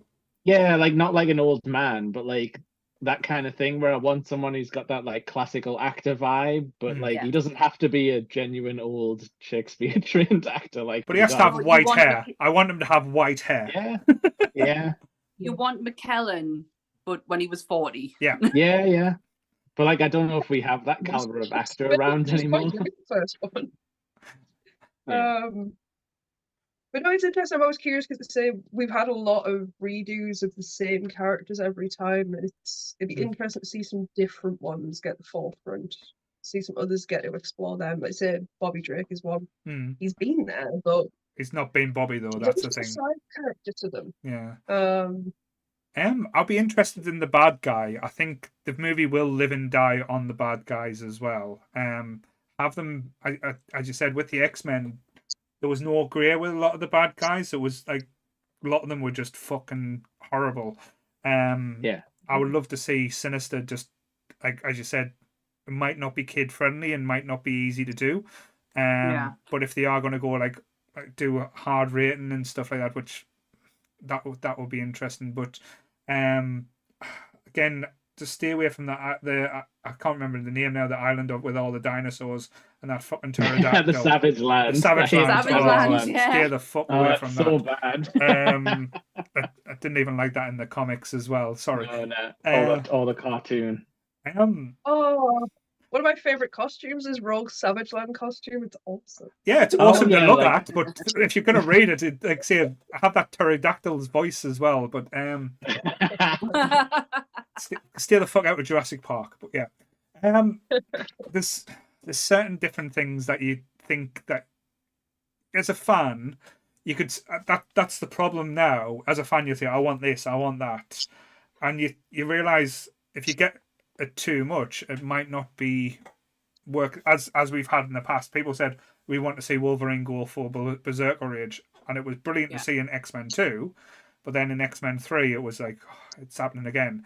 But then you get a genuine story, a genuine like tale where there's like, all mutants are gone, and you've literally just got Wolverine, Caleb, I can't pronounce it. Calabab, that's Caliban. it. And Charles as the only mutants that's on X-23. Logan is the quintessential way, the blueprint to do it. Just give us a story where we actually give a fuck about the characters and give them purpose. Logan, like, there's a point in Logan, it breaks my heart every time. I love the logic that they gave to the causality of these mutants will age and standard health issues can happen. And having someone like Xavier end up with dementia, terrifying. The idea of the guy who can literally kill people with his mind is going to lose control. And it is brilliant. I love where it's on the radio, you hear it. He's done it. They've all gone. And he's been responsible, and him flipping in and out, and then when he finally does it where he's talking to Logan, he's like, I did it, didn't I? I killed all of them. Like, they all went. Brilliant bit of story writing. Really, really good, because it's just something you don't really contemplate with superheroes. It's like, oh yeah, there's everyday stuff as well you got to think about. Yeah, I think like I think actually way more dangerous.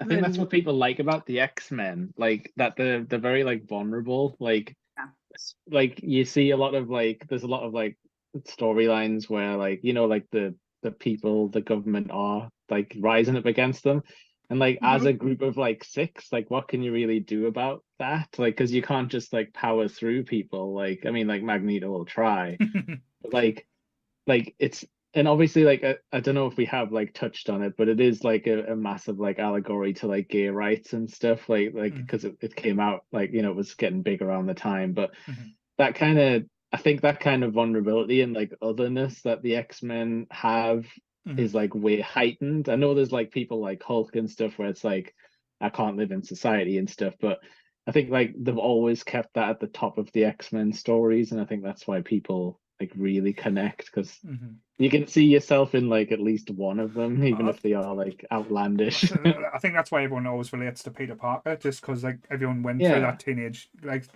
thing that gave them real problems. But correct us if I'm wrong, I know Charles Xavier and Magneto were based on Malcolm X and Martin Luther King. If that's basically because they've got the same viewpoint of what they want, but different ways of going about and doing it. Exactly.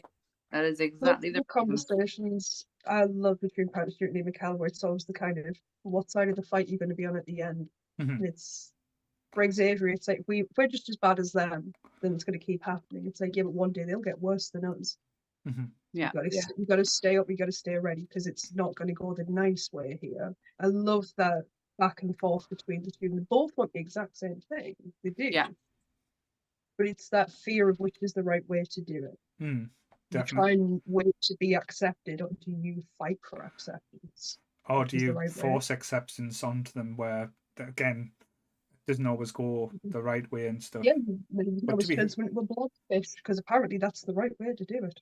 To be fair, though, I wouldn't be wanting to fuck with people who actually have powers. And if I'm just not have powers, I'm like, sorry, guys, you win. Yeah, exactly. You can turn my phone into a bullet and put it through my head. Yep. Yeah, I wouldn't be out there on the protest lines if there was like a magnet man outside. Okay, like I say, I have someone that actually shoots beams that could take your head off. That was always my little gripe with the movies as well. Like Scott Summers, like Cyclops' powers, like that beam is one of the strongest beams out there, and it just looks like a laser beam in some of the cases where it's never really been shown how devastating that power is. Well, I'm sorry, but they're not gonna explain about how it's like concussive force or whatever. It's like a punch beam.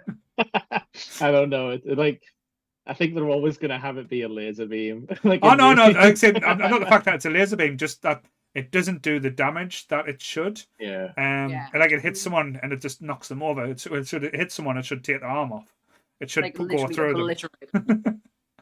Yeah, there's one thing that I love about both movies, the first ones and the second one, is how they both did Magneto's origin, the beginning part in the concentration camp, how they both did that absolutely beautifully. I know one obviously is inspired by the other, but I just always found them scenes just shot beautifully, especially the fact that you need to see where he came from to understand where his mindset goes to, because they're both fighting the same fight. It's just he's obviously got a different path, and you need to know why. And I absolutely love them two scenes. Yeah, and but I love them. It's like a good reason why he'll never be like talked around. Sorry, I was just saying it's like a good reason why he'll never be like talked around on that point as well, because it's like nothing like Charles says could ever like go past that. Like it's kind of like a wall. Yeah. But yeah, sorry, Jess. So when you get the third film and they're all on about like if you got your ink, like all the ones that group together, and when he shows it, he's like, I have my ink, and the skin will be never will be marked again. Never be touched by a needle again. Yeah. I love that line. It's always more powerful when Ian McKellen delivers it as well, though. There's quite like earth-shuddering type coming from as well, but it's a difficult one. And again, I think when they do the new X-Men Mutants or whatever they call it as well, the casting is going to be the important side of it. Yeah. And I think because they've got big shoes to fill, and that's always going to be the hard one. I know there was a little known X-Men X-Force movie that came out a few years ago that was delayed to the high heavens and reshot and redone. What did you just think of New Mutants? Never watched it. Never watched New Mutants. That was one of the most controversial mutant, like X-Men program films, whatever, that has ever come out. And I didn't watch it. Oh, it was a strange one because it was such a long wait. I mean, I'd moved house and everything. I mean, it must have been 2 years since that trailer came out until the film finally actually dropped. It lost all of its hype because of all this wait for it. At the end, it was a lackluster film. It was like, what did we wait for there? Because this has no place in the X-Men universe. It's separate for everything, but it wasn't really doing anything either. It was a weird film. I'm not entirely sure what the plan even was with that one. It was down to director and studio having massive fallouts over what they wanted the film to be. The studio wanted another X-Men film or a new X-Men franchise to branch off, and the director wanted a full-on horror movie. He wanted to do like a horror movie in the superhero genre, and what we got was a bit of a mishmash of both. Bits where the studio had kicked the director out and recut and done stuff, and where the director had got back in and recut stuff in. And they only released it because it was during the pandemic and no films were coming out during the cinema. So that this was one of the testers to see if people were ready to go back in the cinema. I don't.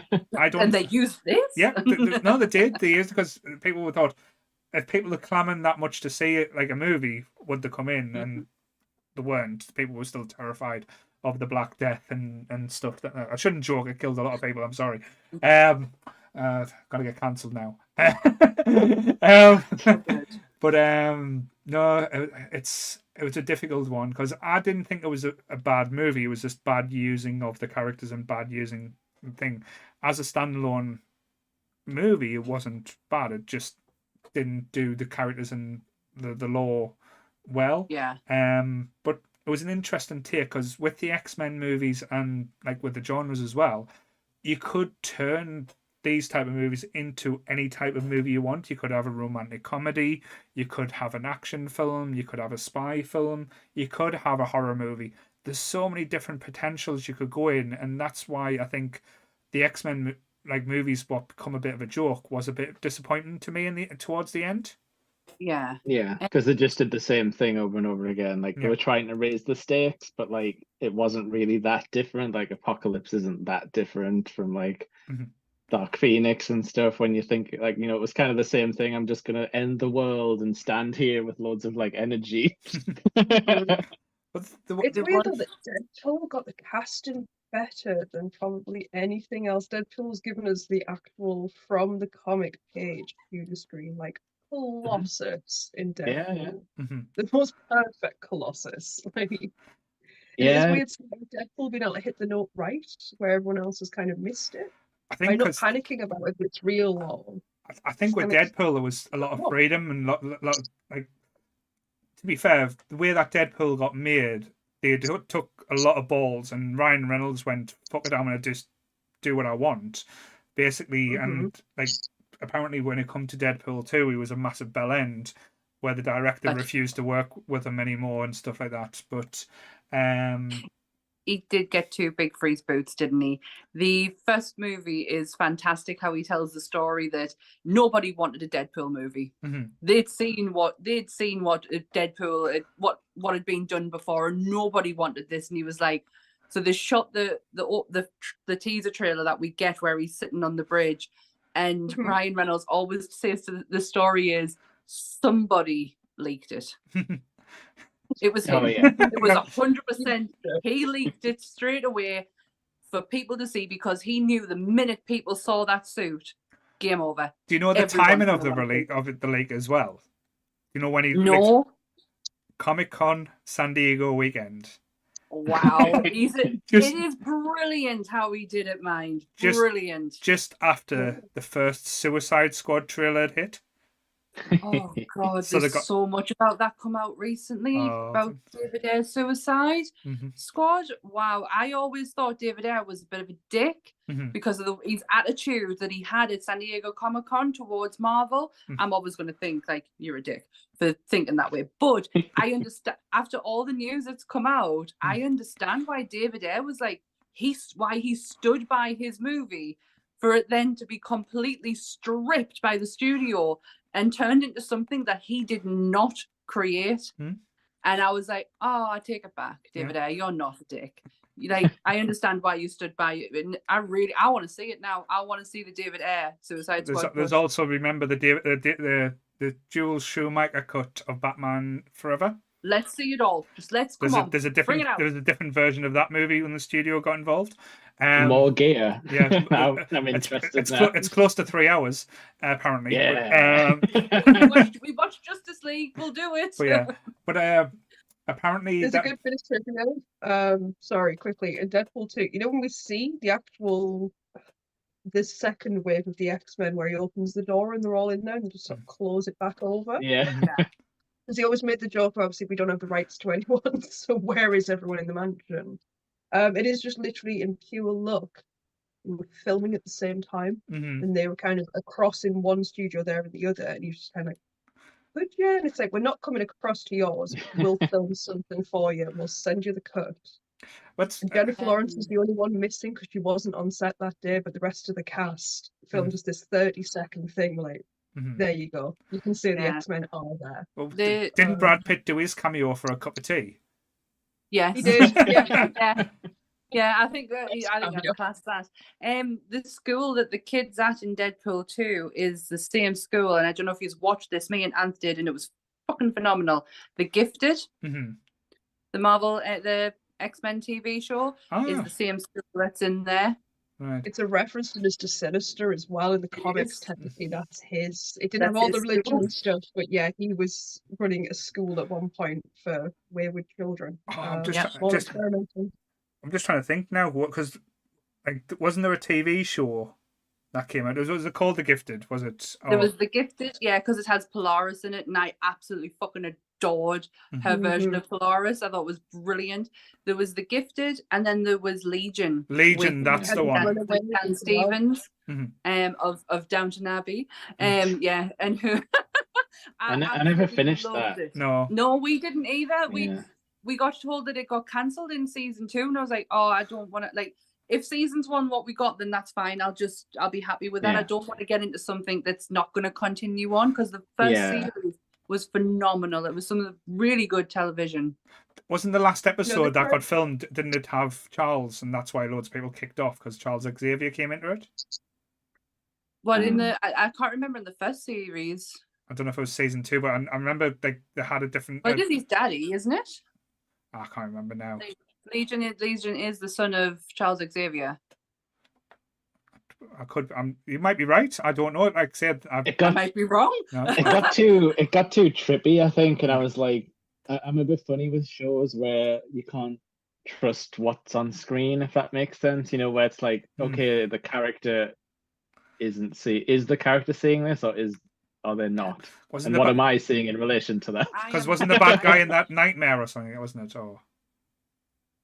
I remember it was like Blackheart or something. Is that a Marvel bad guy? Who? I don't know. There's like this. Is that Nightmare? Yeah, he's like all black and just red eyes in the comics.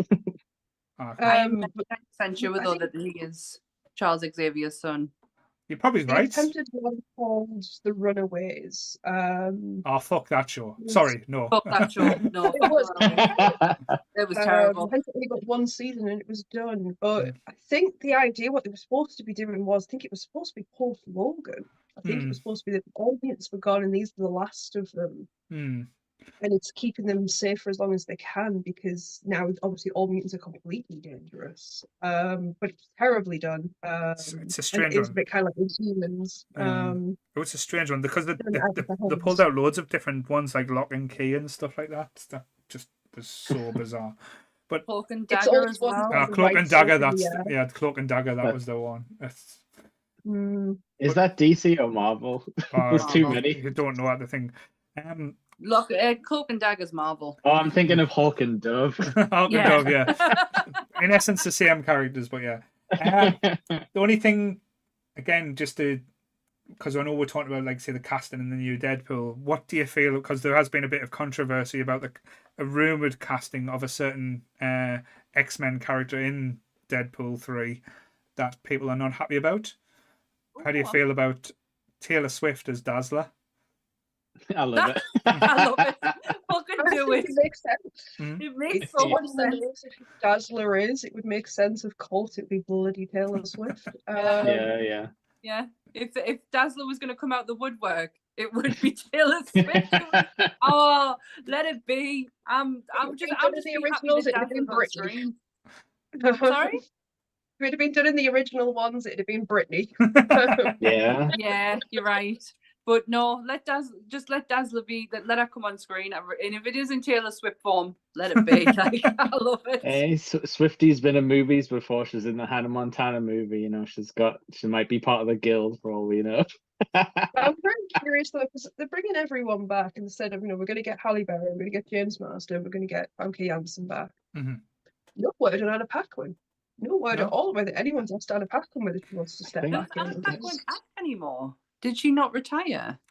That's what I do wonder. I was curious whether it's a case of she's just not interested, or has people forgotten that kind of. Tell you what. One of the cold too.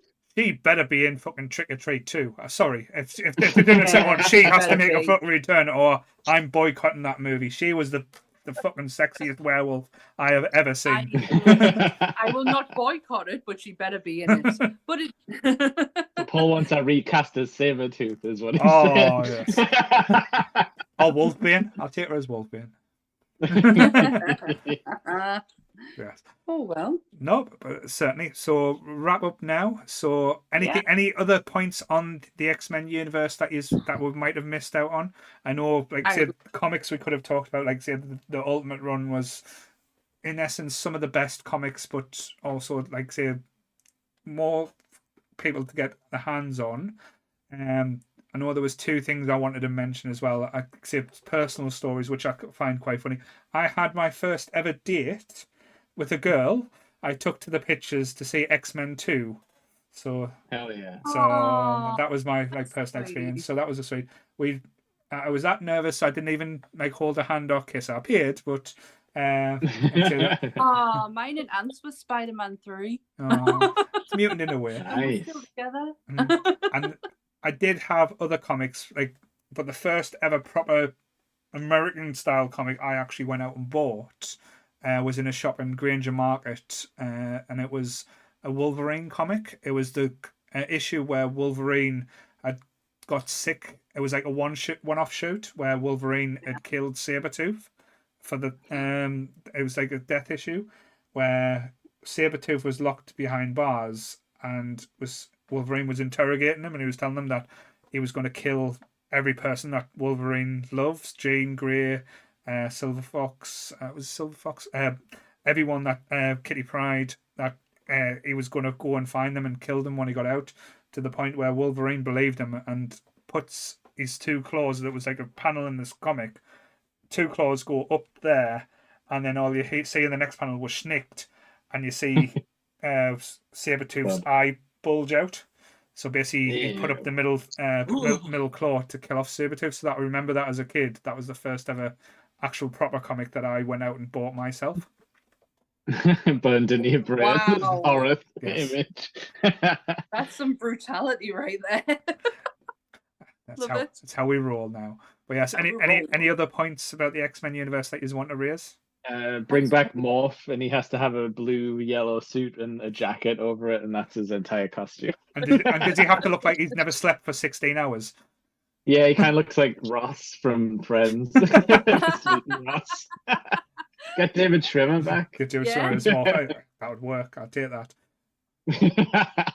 There's probably like a million things that we've missed out to talk about when it comes to the X-Men, because there's it's so vast, it's so big. We ain't talked about X-Force, Excalibur.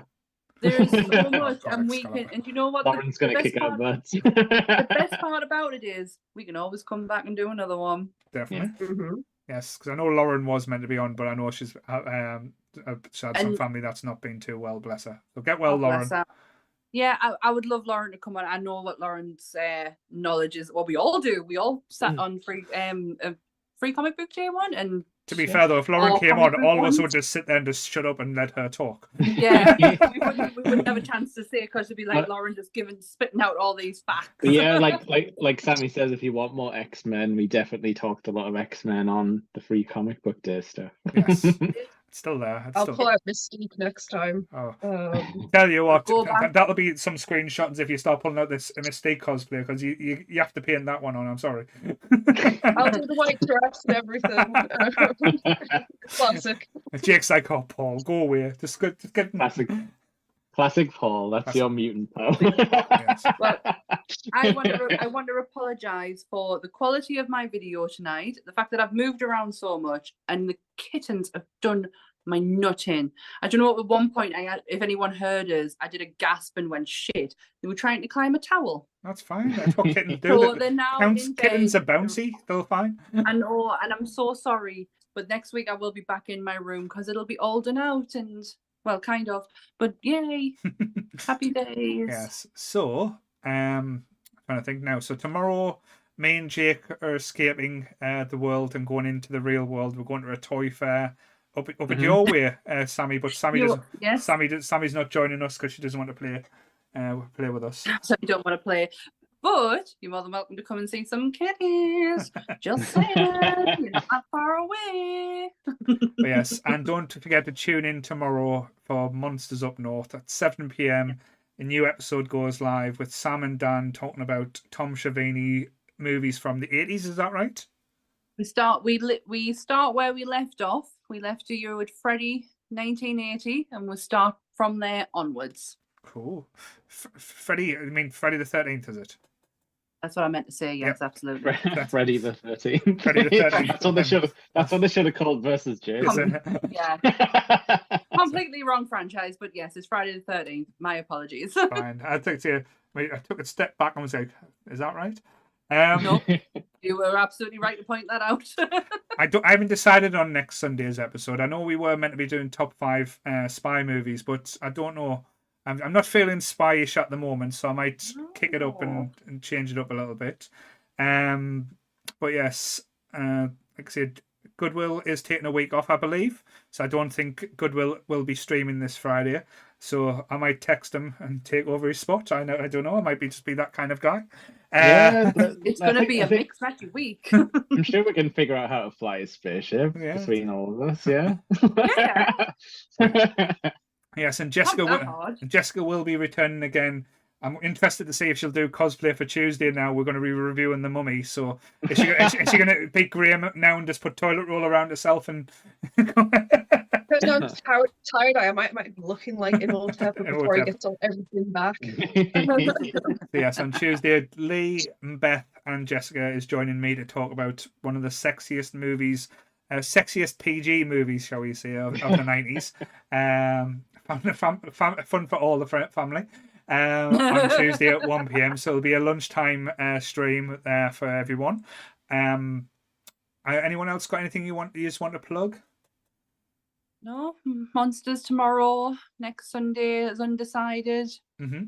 Yeah, I'll come in with some games during the week to keep I'll talk to the chat, the horrible chat. No, yes. I love you. The fucking creeps. What about you, Jess? For me now, I suppose, I can promote my work. Yes. I now work for a company. If you're ever looking for sword replicas, your form builds of a cosplay, up to like all your top end merch, nerdy wise, go to a site called the Sword Stall, and we're at pretty much every convention. You'll have if you've ever been to a convention, you'll have seen us because we have the biggest bloody stall there, and it's everything you can imagine in nerdism. Any weapon you've ever thought you wanted, we sell. All 100% legal and non-dangerous. Pretty legal about what we sell. Keep it in the UK rights and laws about what we do. But yes, I do that, and about to start the con train again next month. So cool, and hopefully we'll see more Jessica, and we'll see more of Jessica in a cosplay as well. Like I say, if you ever get bored, just send some pictures on Nerdy Up North. It's fine. Like I say, the geeks will enjoy that as well. But yes. So trying to think now, because there was something. Yes, if you haven't already, anyone who's watching this, I'm going to be a dick now. Please like and share this video. The more people that like and comment and do stuff, the more people that do view. We are growing every time. We are getting closer to 1,500 subscribers, which is great. We did hit a milestone on the Facebook group this month. This week, we hit 15,000 followers on the Nerdy Up North Facebook page, which I didn't know there was 15,000 nerds who would follow us, but there seem to be. So very happy with that. But yes, and again, any questions or anything, please come in the group. Please, not literal, but come to talk to us in the group. Sorry. And also, if you ever do want to join us on the Discord, the Arcani bunch, there is a few weirdos which you can just ignore. But Chris is a bit of a dick. But in all honesty, you will find one of the nicest group of people. You will make friends on our Discord. I guarantee. You can tolerate a few of them. The only reason I talk to Chris is to get close to Molly. Hi, Molly. Hope you're watching. Moving on to another MILF now, so that's fine. Sam's just looking at us going, he should shut up now. So yes, so same bat time, same bat channel.